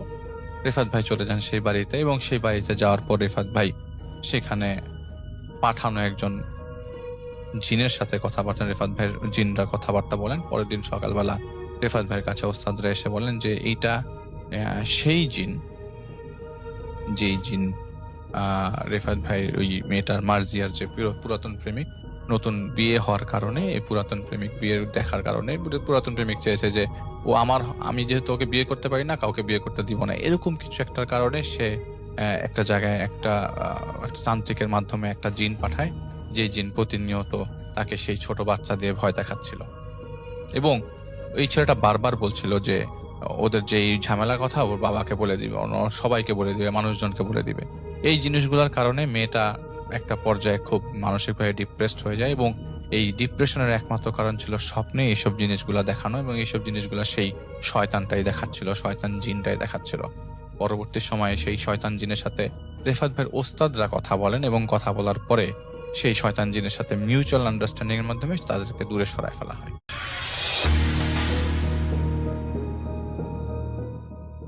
আমি আবির মাহমুদ, লিখছি গাজীপুর থেকে। আশা করি মহান আল্লাহর রহমতে আপনি ভালো আছেন। আজকে যে ঘটনাটা লিখে পাঠাচ্ছি সেটা আমার বড় খালার কাছ থেকে শোনা। আমার খালুর বাড়ি যশোর জেলার কেশবপুর থানার কাশিমপুর গ্রামে। ঘটনাটা সেখানকারই এবং এই ঘটনাটি সেখানকার সকল প্রবীণরাই জানেন। ঘটনার সূত্রপাত ঘটে 7 বছর বয়সী একটা বাচ্চা মেয়েকে নিয়ে। শাহিন ভাই, যখনকার কথা বলছি তখন ওই এলাকার জনসংখ্যার ছিল খুবই কম এবং তাদের মধ্যে বেশিরভাগ মানুষই হিন্দু ধর্মের ছিলেন। বিশেষত আজও ওই এলাকায় কালী পূজার একটা বিরাট ধুম পড়ে। অনেক মুসলমানরাও কালী বা গ্রাম্য ভাষায় শয়তানি শক্তিকে বিশ্বাস করে। অমাবস্যার রাতে পুজোর সময় অলৌকিক বিষয়াদি ঘটত প্রায়। যে বাচ্চা মেয়েটার কথা বললাম সে ছিল খুবই সুন্দর এবং ফুটফুটে। একদিন সবাই হঠাৎ করেই খেয়াল করলেন যে সে হারিয়ে গেল। গ্রামের সবাই বলাবলি করতে লাগলো যে ওকে কালিতে নিয়ে গেছে। তার পরিবার অনেক খোঁজাখুঁজি করেও কোথাও তাকে পেল না। এভাবে প্রায় 3 মাস যাবার পরে তারা সিদ্ধান্ত নিলেন যে প্রয়োজনে মেয়েকে ফিরে পাবার জন্য কালীকে পূজা দিবেন। সেই অনুযায়ী অমাবস্যার রাতে তার মা বাবা বাড়ির পাশের সেই কালীতলায় গেল। সেখানে একটা বিরাট বড় শিমুল গাছ ছিল, আজও আছে। পাশে একটা ছোট পুকুর। ওনারা সেই গাছে সিঁদুর মাখিয়ে কালীর উপাসনা করতে শুরু করেন, কিন্তু সারা রাত কোনো সাড়া পাননি। শেষ রাতের দিকে হঠাৎ স্ত্রী লোকটার শরীর অদ্ভুতভাবে শক্ত হয়ে যায়, একদম ফিট লাগার মতো। অর্থাৎ মানুষ যখন অবচেতন হয়ে পড়ে তখন শরীরটা যেমন শক্ত হয়ে যায়, ফিট পড়া যেটাকে আমরা বলে থাকি সচরাচর, ঠিক তেমনটা হয়ে গেল। তারপর হঠাৎই সে তার কণ্ঠ পরিবর্তন করে বলল, আমি তোদের মেয়েকে দেব না, ওকে আমার কাছে রেখে দেব। মেয়েটার বাবা তখন অনেক কাকুতি মিনতি করতে লাগলেন। তখন সেই কালী বলে, ওকে ফিরিয়ে দিতে পারি, তবে কয়েকটা শর্ত আছে। তিনি বললেন তিনি সব শর্ত মানতে রাজি আছেন। তখন সে বলে, আগামী 3 মাস আমার পুজো করবি। মেয়েকে ফেরত পাবার পর থেকে বাড়িতে কখনো গরুর মাংস আনবি না বা খাবি না, আর তোর মেয়েকে কখনো বিয়ে দিতে পারবি না। মেয়ের বাবা তখন শর্ত মানতে রাজি হয়। এরপর 3 মাস প্রত্যেক অমাবস্যার রাতে তারা ওই কালীতলায় পুজো দিতেন। 3 মাস পর সে রাতেও তারা পূজা দিতে গিয়েছিলেন। গভীর রাতে হঠাৎ পেছন থেকে তারা তাদের মেয়ের কণ্ঠস্বর শুনতে পান। পেছনে তাকিয়ে দেখেন তাদের মেয়ে দাঁড়িয়ে আছে। কালী পূজার সময় মা কালীর মূর্তিতে যেমন গয়নাগাটি দিয়ে সাজানো গোছানো থাকে, তাদের মেয়ের পুরো শরীরেও তেমনি সোনার অলংকার দিয়ে সাজানো। বাবা মা তাদের মেয়েকে তখনই বাড়ি ফিরিয়ে আনেন। বাড়ি ফেরার আগে একটা অদৃশ্য কণ্ঠস্বর তাদেরকে উদ্দেশ্য করে বলে, এখন থেকে তোর মেয়ে বড় না হওয়া অব্দি তোরা আমার পূজা দিবি, আর বড় হবার পরও এসে যেন আমাকে পূজা দেয়। ওনারা তখন রাজি হয়ে বাড়ি ফিরে আসে। এরপর থেকে তাদের অবস্থার পরিবর্তন হয়ে যায়। মেয়ের সাথে করে আনা সোনার অলংকার বিক্রি করে তারা রীতিমতো গ্রামের মোড়ল বনে যায়। সেই মেয়ে বড় হয়ে যাবার পরে এক রাতে সে ঘুম ভেঙে দেখে সে তার ঘরে নেই, গাছপালার ভেতরে শুয়ে আছে। ও তখন বেশ ভয় পায়। তখন হঠাৎ করে শুনতে পায় কোনো একজন মহিলা যেন গীত গাইছেন, খুব মায়াবী সেই কণ্ঠস্বর। সে তখন সেদিকে এগিয়ে যায় এবং কিছু দূর সামনে গিয়ে দেখে যে সেই শিমুল গাছটার গোড়ায় একজন মহিলা বসে আছে। সে তার আরো নিকটে যায় এবং জিজ্ঞেস করে, আপনি কে? তখন সেই মহিলা মুখ তুলে তার দিকে তাকালে সে দেখে সাক্ষাৎ মা কালী তার সামনে বসে আছে। তারপর থেকে সে ওই কালীতলায় গিয়ে পুজো দিতে শুরু করে। এরপর প্রত্যেক অমাবস্যাতেই পুজো শেষ করে সাথে কোনো না কোনো সোনার জিনিস সে নিয়ে আসতে থাকে। একবার তার সমবয়সী এক মেয়েকে সাথে নিয়ে সে পুজো দেবার জন্য যায়। পরদিন সেই মেয়ে পুরো গ্রামে ছড়িয়ে দেয় কিভাবে কি ঘটে। সে জানায়, অমাবস্যার রাতে ওই শিমুল গাছের নিচে পুরোপুরি বিবস্ত্র হয়ে সে সিঁদুর গায়ে মেখে পাগলের মতো নাচানাচি করে কালীর পুজো করে। আর তারপর কালীতলার সেই পুকুরে ভেসে ওঠে সোনার একটা নৌকা। তাতে থাকে আরো অনেক সোনার অলংকার। গ্রামবাসীরা তখন ভয়ে সেই কালীতলায় যাওয়া বন্ধ করে দিল। আর ওই মেয়ের কথা গ্রামের সবাই এমনিতেই জানত। বেশ কয়েক বছর পরে মেয়েটা যখন আরেকটু বড় হয়, তখন পরিবার থেকে একটা ভালো ছেলে দেখে তার সাথে বিয়ে দিয়ে দেয়। বিয়ের পর ওই মেয়ের ঘরের মাটি ফুঁড়ে সাত ঘরা মোহর উঠে আসে। তারা দুহাত ভরে খরচ করেও একটা ঘরাও শেষ করতে পারে না। একটা সময় সেই মেয়ের একটা ফুটফুটে বাচ্চা হয়। এরপরে ওদের সংসারের সুখ আর শান্তিতে ভরে ওঠে। বাচ্চা হবার পর থেকে সে আর তেমন একটা পুজো দেয় না। এরপর কয়েকদিন পরে সে একটা স্বপ্ন দেখে। স্বপ্নে দেখে যে সেই মা কালী তার কাছে দুটো জিনিস চাইছে, একটা লাঠি আর একটা ঝুনো নারকেল। ওই মেয়েটা তখন বুঝতে পারে সে আসলে কি চাইছে। লাঠি অর্থাৎ তার স্বামী, আর নারকেল বলতে তার সন্তান। তখন সে সরাসরি না বলে দেয়, আর তখন সেই কালী রেগে যায়। সে বলে সে ওর পরিবারকে ধ্বংস করে দেবে, আর এর পরপরই তার ঘুম ভেঙে যায়। দুদিন পরে তার স্বামীর রক্ত বমি হয় এবং সে মারা যায়। তাকে গোসল করে কবরস্থানে দাফন করে বাড়ি ফিরে এসে তারা দেখে তার আরেক ভাই ছটফট করছে এবং কিছুক্ষণ পরে ভেদ বমি করে সেও মারা যায়। এবং এর পরের দিন সেই ছোট বাচ্চাটা হঠাৎই বমি করতে শুরু করে, একেবারে রক্ত বমি। এটা দেখে সেই মেয়েটা তখনই গিয়ে পাশের বাড়ি থেকে গরুর মাংস খেয়ে আসে এবং ঝাঁটার মাথায় মল লাগিয়ে সেই ঘরার দিকে ছুড়ে দেয়। সাথে সাথে সেই মাটির ঘরাগুলো গড়াতে গড়াতে কালীতলার সেই পুকুরে ডুবে যায়। লোকমুখে কথিত আছে 7টা ঘরার মধ্যে একটার কানই ভেঙে গিয়েছিল, সেটা নাকি পরবর্তীতে চোখের আকার ধারণ করে এবং ওই পুকুরেই আছে। আজও অব্দি ওই পুকুরে কেউ গোসল করেনি, তবে কেউ অসুস্থ থাকলে ওখানকার পানি দিয়ে রান্না করে খাওয়ালে তার অসুখটা সেরে যায়। কালীতলা আজও তেমনই আছে। গ্রামের অনেকের বিশ্বাস ওই ঘরাগুলো আবারও কেউ একজন পাবে।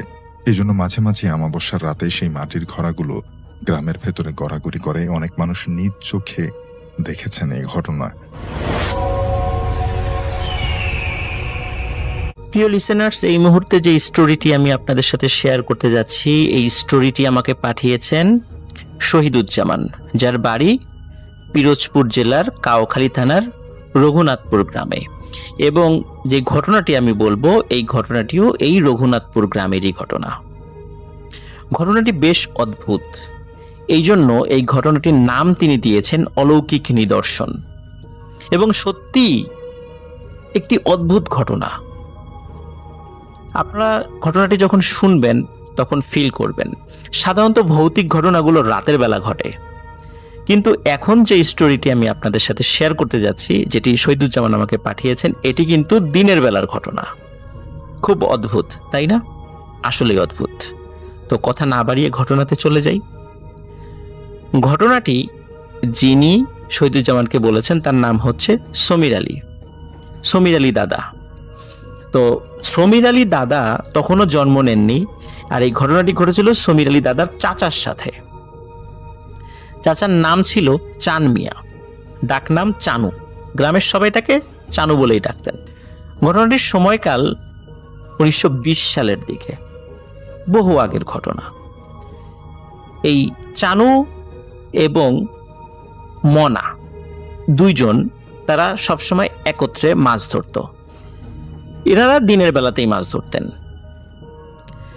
একদিন সকালবেলা ঘুম থেকে উঠে নাস্তা করে এই চানু চাচা, উনি ঘর থেকে মাছ ধরার সরঞ্জামাদি নিয়ে বের হয়ে যান।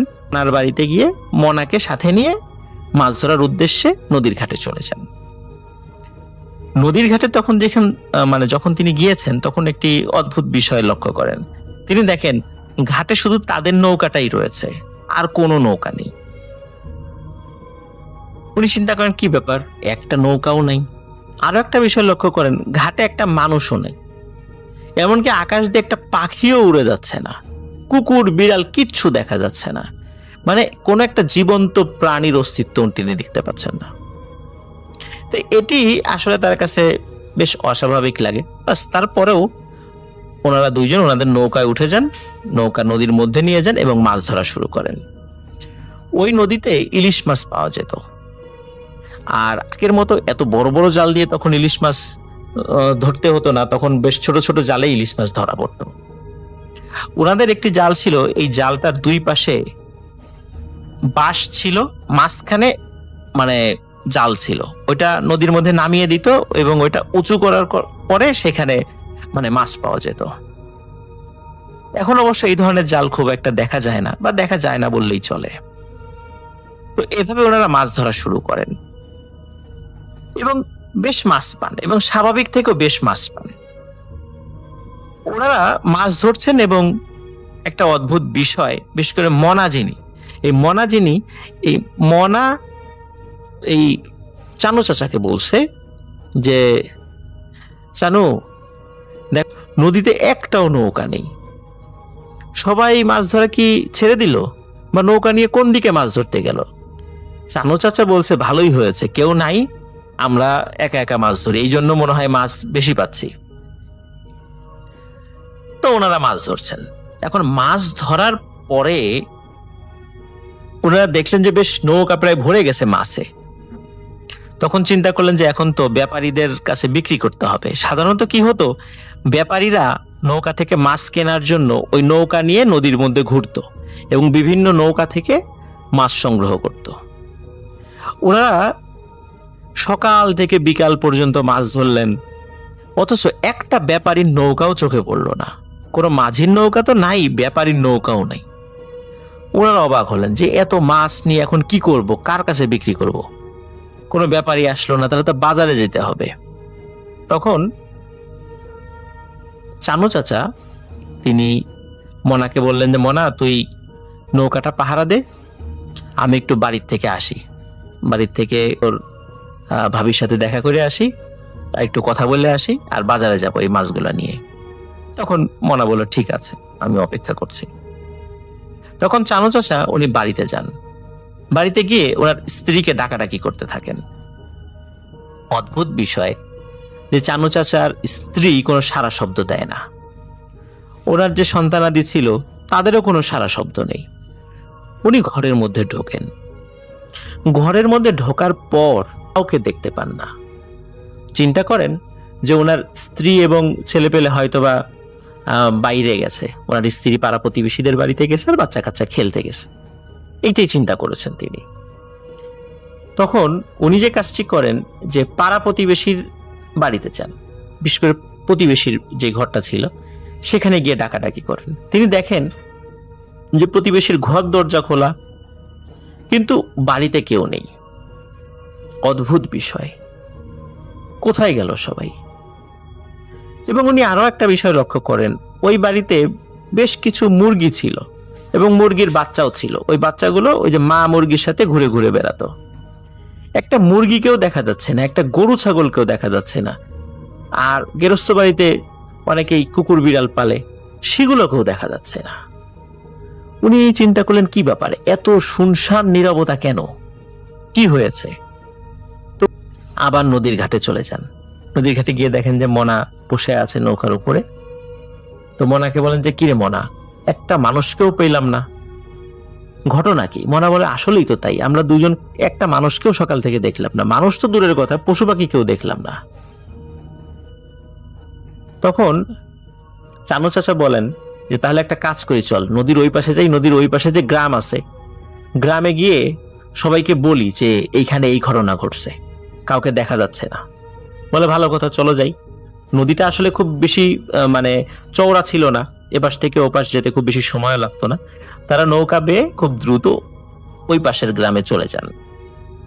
ওই পাশের গ্রামে যাওয়ার পরে সেখানেও গিয়ে যে দৃশ্য দেখেন তাতে ওনারা ভয় পেয়ে যান। ওনারা দেখেন যে পাশের গ্রামে একই অবস্থা, কোনো মানুষ নেই, পশু পাখি নেই, কুকুর বিড়াল নেই, গরু ছাগল নেই, কিচ্ছু নেই। তারা ভয় পান, আবার চলে আসেন নৌকায়। তারা চিন্তা করেন যে আমাদের সাথে কি হচ্ছে, সত্যি কি এভাবে কয়েকটা গ্রাম মানুষ শূন্য বা কোনো প্রাণী শূন্য হয়ে যেতে পারে? ওই গ্রামে কিন্তু বেশ কিছু মসজিদ ছিল। ওই মসজিদের যিনি মুয়াজ্জিন থাকতেন উনি অনেক জোরে আজান দিতে পারতেন। তখন তো আসলে মাইক ছিল না, আর তখন কিন্তু ওই গ্রাম তো দূরের কথা, ওই উপজেলাতেও ইলেকট্রিসিটি ছিল না।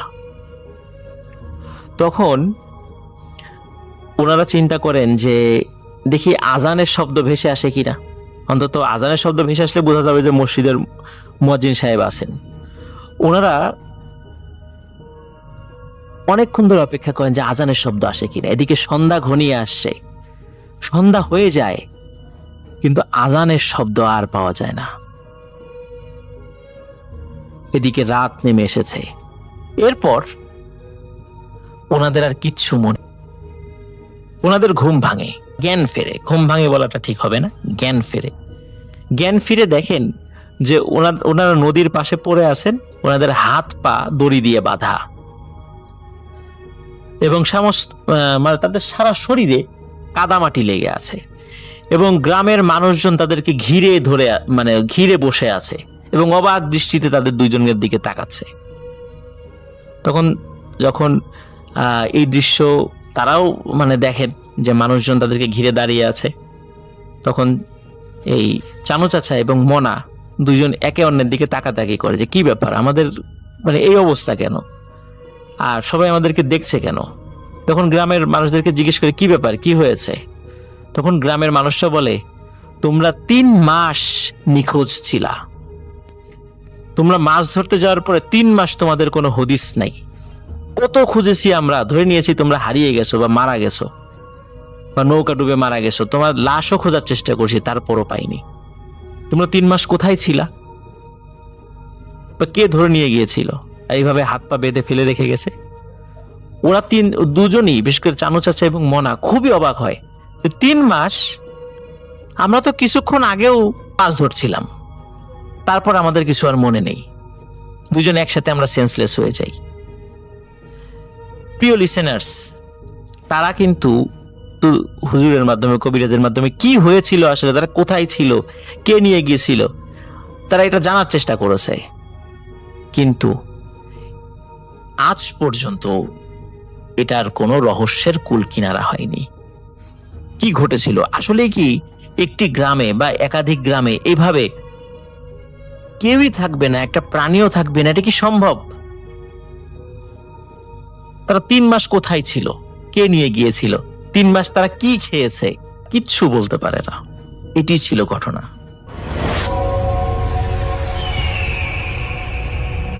আমার নাম সুসময় ঘোষ, লিখছি পুরান ঢাকা থেকে। আমার সাথে কখনো কোনো ভৌতিক ঘটনা ঘটেনি, তবে কয়েকদিন আগে আমার পিসির কাছ থেকে একটি ঘটনা শুনেছিলাম। ঘটনাটি তাদের এক প্রতিবেশীর সাথে ঘটে, সেটাই আজ আপনাকে লিখে পাঠাচ্ছি। শাফিন ভাই, ঘটনাটা আমি পিসির ভাষাতেই লেখার চেষ্টা করছি, যদি ভালো লাগে প্লিজ পড়ে শোনাবেন। আমাদের পাশের বাড়ির বয়স্ক স্বামী স্ত্রী দুজনেই করোনা আক্রান্ত হয়ে পড়ে। হাসপাতালে নিয়ে যাবার কয়েকদিন পরে লোকটা মারা যায়, কিন্তু তার স্ত্রী, তিনি বেঁচে ছিলেন। ওই লোকটা অনেক আগেই তার পরিবারকে বলে রেখেছিলেন যে তাকে যেন তার গ্রামে নিয়ে তার বাবার কবরের পাশে কবর দেয়া হয়, কিন্তু কড়া লকডাউন থাকার কারণে তারা লাশটা গ্রামে নিতে পারে না। বাধ্য হয়ে তারা পাশের একটা কবরস্থানে তারা দাফন করে। এর ঠিক 2 দিন পর থেকে প্রতি রাতে তাদের বাড়িতে অদ্ভুত সব ঘটনা ঘটতে থাকে। মাঝরাতে আচমকা কেউ একজন দরজায় ধাক্কাধাক্কি করে। দরজা খুললে দেখা যায় কেউ নেই সেখানে। 3 তলা বিল্ডিং, তারাই বাড়িটার মালিক।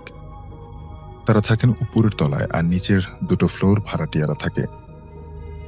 2 দিন তাদের দরজায় এমন ধাক্কা পড়ার পর তার পরদিন থেকে তাদের ভাড়াটিয়ারদের দরজাও ধাক্কা পড়তে থাকে, এবং ঠিক ফজরের আজানের আগে বাড়ির মেইন গেটে একটা বিকট আওয়াজ হয়, যেন বিশাল বড় কিছু একটা দিয়ে গেটে আঘাত করা হচ্ছে খুব জোরে, অথচ দারোয়ান কাউকে দেখতে পায় না। রাত দুপুরে ঘুম ভেঙে সবাই একটা অদৃশ্য শক্তির সাথে চিৎকার করায়, সে যেন এক হুলস্থুল কাণ্ড। পরদিন রাতে সব পুরুষরা বাড়ি ফিরে ঠিক করে যে আগামীকালকে হুজুর ডেকে এনে বাড়ি বন্ধ করিয়ে নেবে। কিন্তু সেদিন রাতেই ঘটে আর একটা ভয়ানক ঘটনা। যে লোকটা মারা গিয়েছিল তার স্ত্রী সেদিনই হাসপাতাল থেকে সুস্থ হয়ে বাড়ি এসেছিলেন। পরিবারের সবাই মিলে বসে আলোচনা করছিলেন যে ওই লোকটার মিলাদ দেবার ব্যাপারে। ওনার স্ত্রী বলছিলেন যে কবর যেহেতু গ্রামে দিতে পারেনি, তাহলে অন্তত মিলাদটা যেন গ্রামে দেয়া হয়। কিন্তু পরিবারের বাকিরা বলতে লাগলো এই সময় গ্রামে গিয়ে মিলাদ দেয়াটা অনেক বেশি ঝামেলার। তাদের জোরাজুরিতে অবশ্য সেই মহিলা রাজি হন। আর ঠিক তখনই আচমকা একটা অদৃশ্য থাপ্পড়ে সেই মহিলা সোফা থেকে ছিটকে ফ্লোরে গিয়ে পড়ে। সবাই হতবাক হয়ে তাকিয়ে থাকে সেদিকে। সবাই শুনেছে জ্বরের শব্দ। সবাই উঠে ওনাকে ধরাধরি করে ফ্লোর থেকে উঠালো। ঠিক তখন ঘরটা কেমন যেন একটা গুমোট হয়ে গেল। বাতাস ভারী হয়ে উঠল। একজন গিয়ে জানালাটা টেনে খুলে দিল। ঠান্ডা বাতাস এসে ঘরটা ভরে দিল।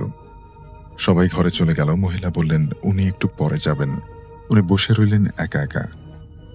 উনি বুঝতে পারছিলেন না যে কি হলো তার সাথে। বাড়ির সব আলো যখন নিভে গেল, মহিলাও তখন ঘুমিয়ে পড়লেন। ঠিক কতক্ষণ পর ঠিক তা জানা নেই। হঠাৎ ওনার ঘুম ভেঙে গেল। চোখ খুলে দেখেন সব জায়গা অন্ধকার। দেয়াল হাতড়ে লাইটটা জ্বালাবেন কিনা ভাবছেন, ঠিক এমন সময়ে একটা শব্দে তার বুকটা কেঁপে ওঠে। কেউ যেন কাঁদছে। স্পষ্ট বোঝা যাচ্ছে না, মনে হচ্ছে দরজার সামনেই আছে সে। মহিলা উঠেই ঘরের লাইট জ্বাললেন। আর ঠিক তখনই সেই কান্নার শব্দটা থেমে গেল। আর মনে হলো কেউ যেন বন্ধ দরজার ওপাশ থেকে হেঁটে চলে গেল। উনি যখন তখন দরজাটা খুলতে গিয়ে দেখেন কেউ নেই সেখানে। বেশ কিছুটা ভয় পান তিনি। দরজা বন্ধ করতে যাচ্ছিলেন, ঠিক তখন ওনার কাছে মনে হলো ছাদের সিঁড়ি ঘরে কেউ একজন আছে। গলা একটু জোরে নিয়ে উনি বললেন, কে ওখানে? আর ঠিক তখন যা ঘটল উনি কিছুতেই সেটা ভুলতে পারবেন না। উনি দেখলেন একটা কালো অবয়ব, না মানুষ না কোনো জন্তু, শুধুই একটা অবয়ব, পুরোটাই জমাট বাঁধা অন্ধকার। তার দিকে এগিয়ে আসছে। ভয়ের চোটে উনি নিজের পা নাড়তে পারলেন না। সেই জিনিসটা তার সামনে আসতে হঠাৎ তার মনে হলো এতক্ষণ উনি ভুল দেখেছেন। ওটা তো অন্ধকার না, অন্ধকার কোনো অবয়ব না, ওটা তো ওনার স্বামী। অর্থাৎ হঠাৎই সেই কালো জিনিসটা তার স্বামীর চেহারা ধারণ করে। এটা দেখে সে ওখানেই জ্ঞান হারিয়ে মাটিতে পড়ে যায়।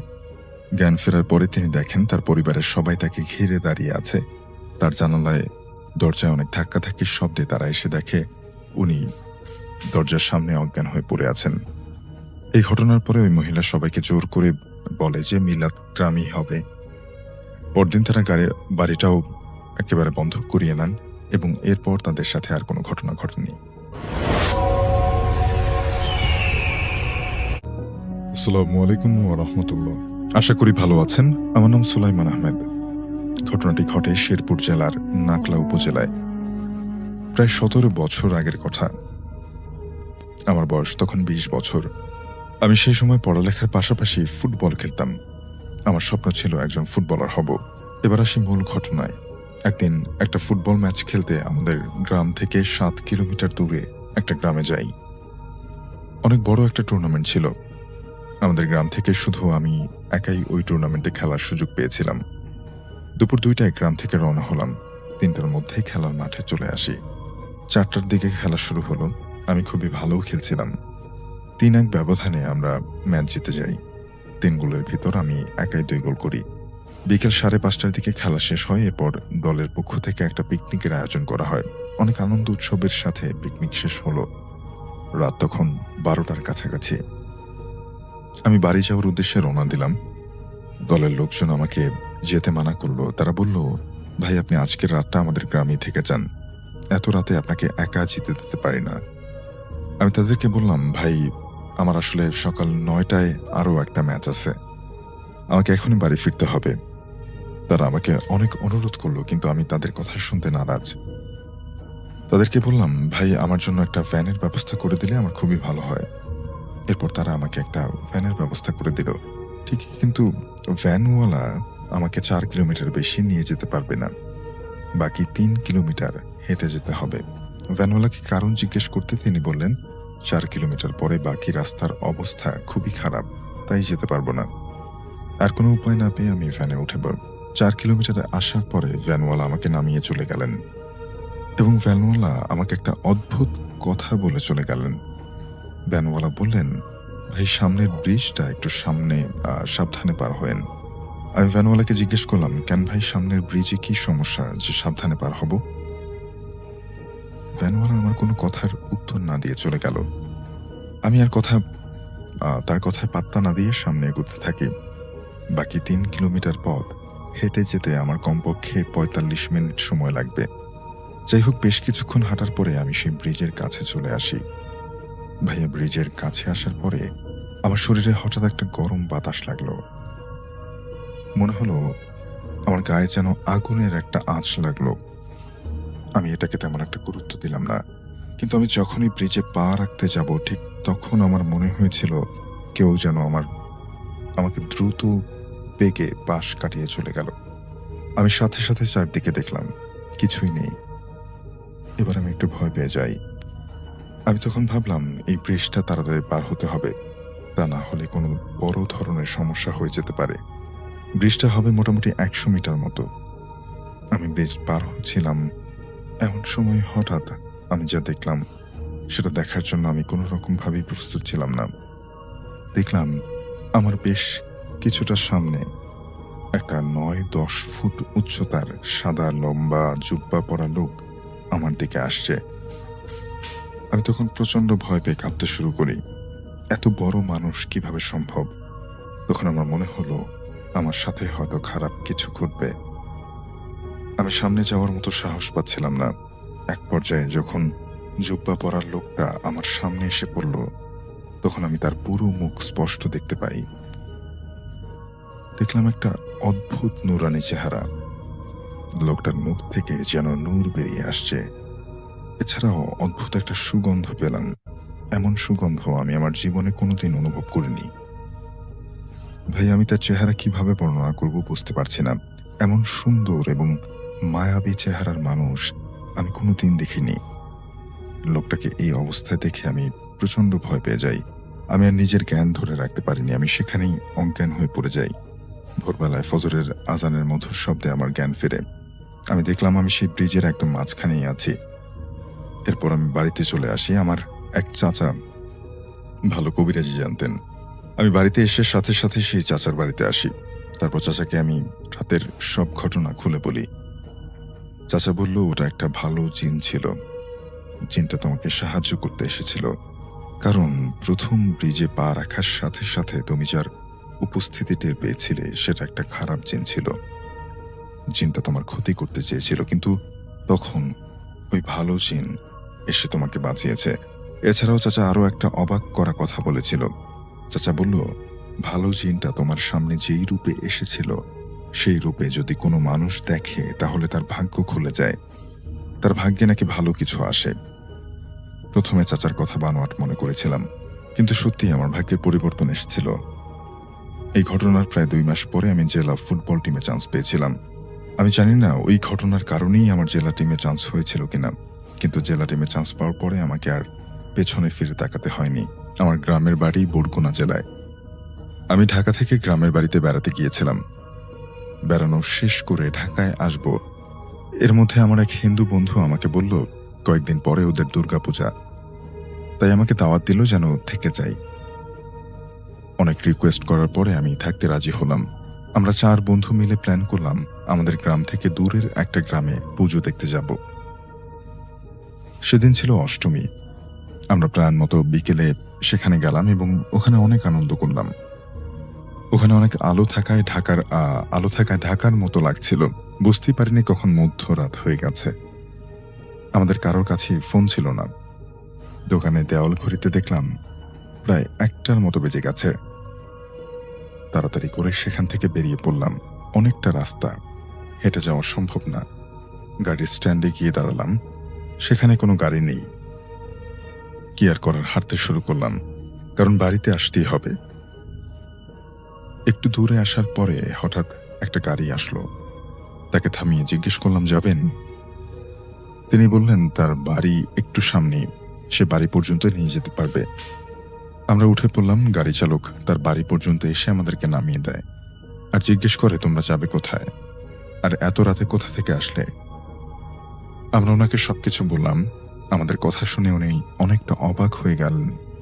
বললেন, এত দূরে কিভাবে যাবে এত রাতে, আর এই দিকটাও খুব একটা ভালো না। আমরা তার কথা খুব একটা পাত্তা দিলাম না। আমরা বললাম যে দূর, আমরা 4 জন, কিছুই হবে না। তারপরে আবার হাঁটতে লাগলাম। একটু দূরে আসার পরে ইউনিয়ন চেয়ারম্যানের বাড়ি। বাড়ির সামনে একটা বড় পুকুর। হঠাৎ করে শুনতে পেলাম কেউ একজন জাল ফেলছে এমন শব্দ। তাকিয়ে কিছুই দেখলাম না, ভাবলাম মনের ভুল। সামনে তাকিয়ে দেখি রাস্তার উপরে একটা বড় সাইজের বোয়াল মাছ লাফাচ্ছে। আমরা অনেকটা ঘাবড়ে গেলাম, কিন্তু রাস্তার মাঝে এত বড় বোয়াল মাছ কোত্থেকে আসবে? সত্যি ওটা মাছ ছিল না। বুঝতে বেশি সময় লাগেনি, কারণ কয়েক সেকেন্ড পরেই সেটা ভ্যানিশ হয়ে গেল। আমরা সবাই খুব ভয় পেয়ে গেলাম। 4 জন একে অপরের হাত শক্ত করে চেপে ধরলাম। তারপর আবার হাঁটতে লাগলাম। আমি মনে মনে কিছু সূরা পড়তে থাকি আর তওবা পড়তে থাকি। আমার সাথে থাকা এক বন্ধু হঠাৎ বলে উঠল, চল এখানে কোনো একটা বাড়িতে আজ থেকে যাই, রাস্তায় বিপদ হতে পারে। যেই ভাবা সেই কাজ, সবাই রাজি হয়ে গেলাম। হয়তো সামনে একটা বাড়ি, ওখানেই দেখি থাকা যায় কিনা। বাড়ির সামনে যেতেই দেখলাম ঘরের বাইরে থেকে তালা লাগানো, কিন্তু ঘরের মধ্য থেকে অদ্ভুত একটা শব্দ শোনা যাচ্ছে। কিছুক্ষণ চুপচাপ দাঁড়িয়ে বোঝার চেষ্টা করলাম। আমাদের মনে হলো খটমট একটা শব্দ, হাড় কামড়েলে যেমন শব্দ হয় ঠিক তেমন। যেহেতু আগে থেকেই আমরা ভয় পেয়েছি, তাই কোনো কিছু না ভেবে সেখান থেকে এক ছুট দিলাম। রাস্তা যেন আর শেষ হচ্ছে না, প্রচন্ড রকমের পা ব্যথা হয়ে গেছে। আমাদের বাড়িতে যেতে আর মাত্র 15 মিনিটের রাস্তা। একটু সামনে আসার পর আমার জীবনের সবচেয়ে ভয়ঙ্কর মুহূর্তটা দেখলাম। গাছের সাথে একটা ছেলে ফাঁসি দিয়ে ঝুলে আছে। জিপাটা প্রায় 6 ইঞ্চি পেরিয়ে রয়েছে, চোখ দিয়ে রক্ত গড়িয়ে পড়ছে। এত ভয়ঙ্কর একটা অবস্থা দেখে আমি কখনোই দেখিনি। এটা দেখার পরে আমার মাথা ঘুরে যায়। আমি জোরে চিৎকার করি, আর আমার সাথে থাকা 3 বন্ধু অনেক জোরে চিৎকার করে এবং ওরা সাথে সাথে দৌড় দেয়। আমার মনে হচ্ছিল আমার শরীরে কোনো শক্তি নেই, আমি এখানেই হয়তোবা মারা যাব। শেষ চেষ্টা করতেই হবে। শরীরের সব শক্তি কাজে লাগিয়ে আমি ওদের পেছনে দৌড় দিলাম। বিশ্বাস করবেন না শাফিন ভাই, আমার মনে হচ্ছিল কেউ আমাকে ধাক্কা মারছে আর আমি পড়ে যাচ্ছি। আবার উঠে দৌড় দিই, আবার কেউ একজন ধাক্কা দেয়।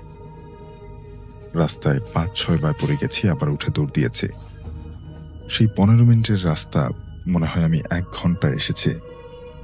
আমার হাত পা অনেক জায়গায় কেটে গেছে। শুধু আমার মা, আমার বন্ধুদেরও প্রায় আমার মতোই অবস্থা। যদিও ওরা গ্রামে থাকে, তাই ওদের থেকে আমার থেকে ওরা কম আঘাত পেয়েছে। সেদিন আর বাড়িতে যাইনি, সবাই এক বন্ধুর বাড়িতে ছিলাম। সকালে ঘুম থেকে উঠে দেখি 4 জনেরই প্রচন্ড জ্বর।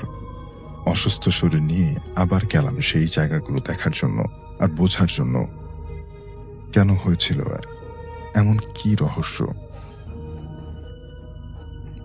খোঁজ নিয়ে জানতে পারলাম গত 15 দিন আগে ওই গাছের সাথে ফাঁসি নিয়ে একটা ছেলে আত্মহত্যা করেছিল। সেই থেকে অনেকেই ওই গাছে লাশ ঝুলতে দেখেছে। আর সেই বাড়ির হাড় খাওয়ার শব্দ, সেটা কিসের, আর সেই মাছটা কি, সেটা এখন আমার কাছে রহস্যই হয়ে গেল।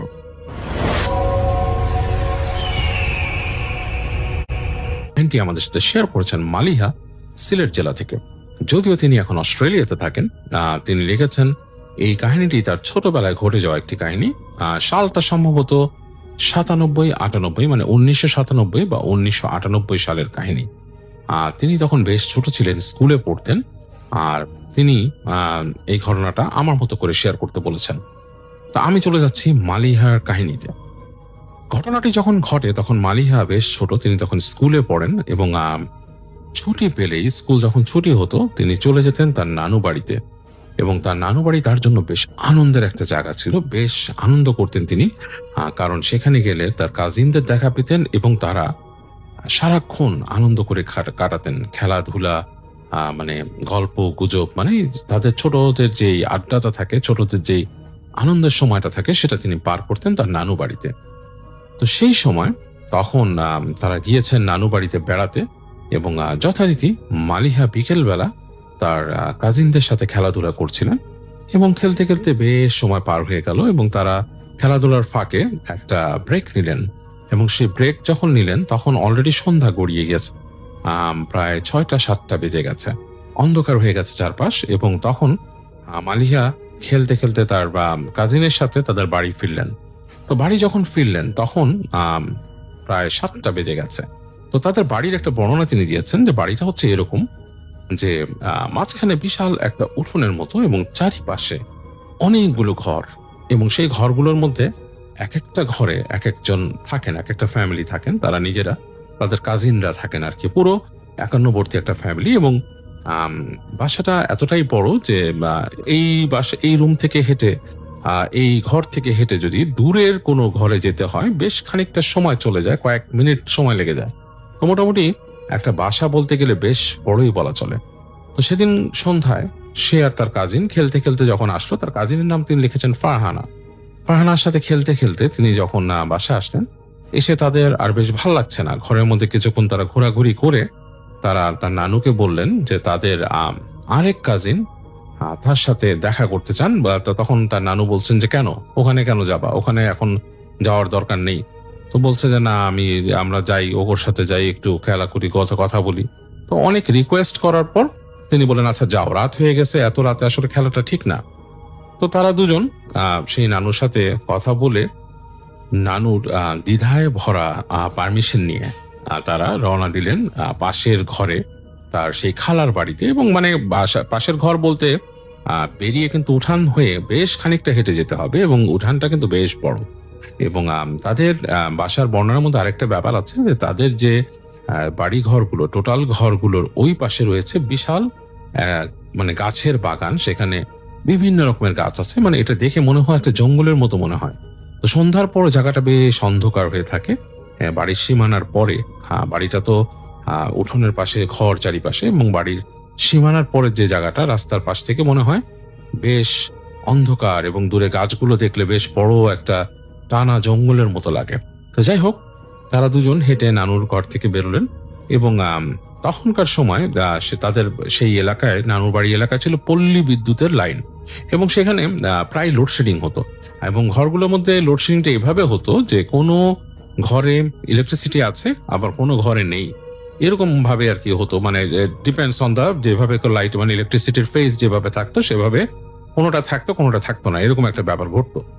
তো যাই হোক, সেই মালিহা এবং তার সেই কাজিন ফারহানা তারা দুজন উঠোনে নামলেন, এবং উঠোনে নেমে দেখলেন বেশ চাঁদ উঠেছে আকাশে, বেশ জ্যোৎস্না আছে, এবং জ্যোৎস্নার একটা আলো সারা উঠোনে ছড়িয়ে পড়ছে। আর দূরে তার যে খালার বাড়ি, সেখানে দেখলো যে সেখানে আলো জ্বলছে।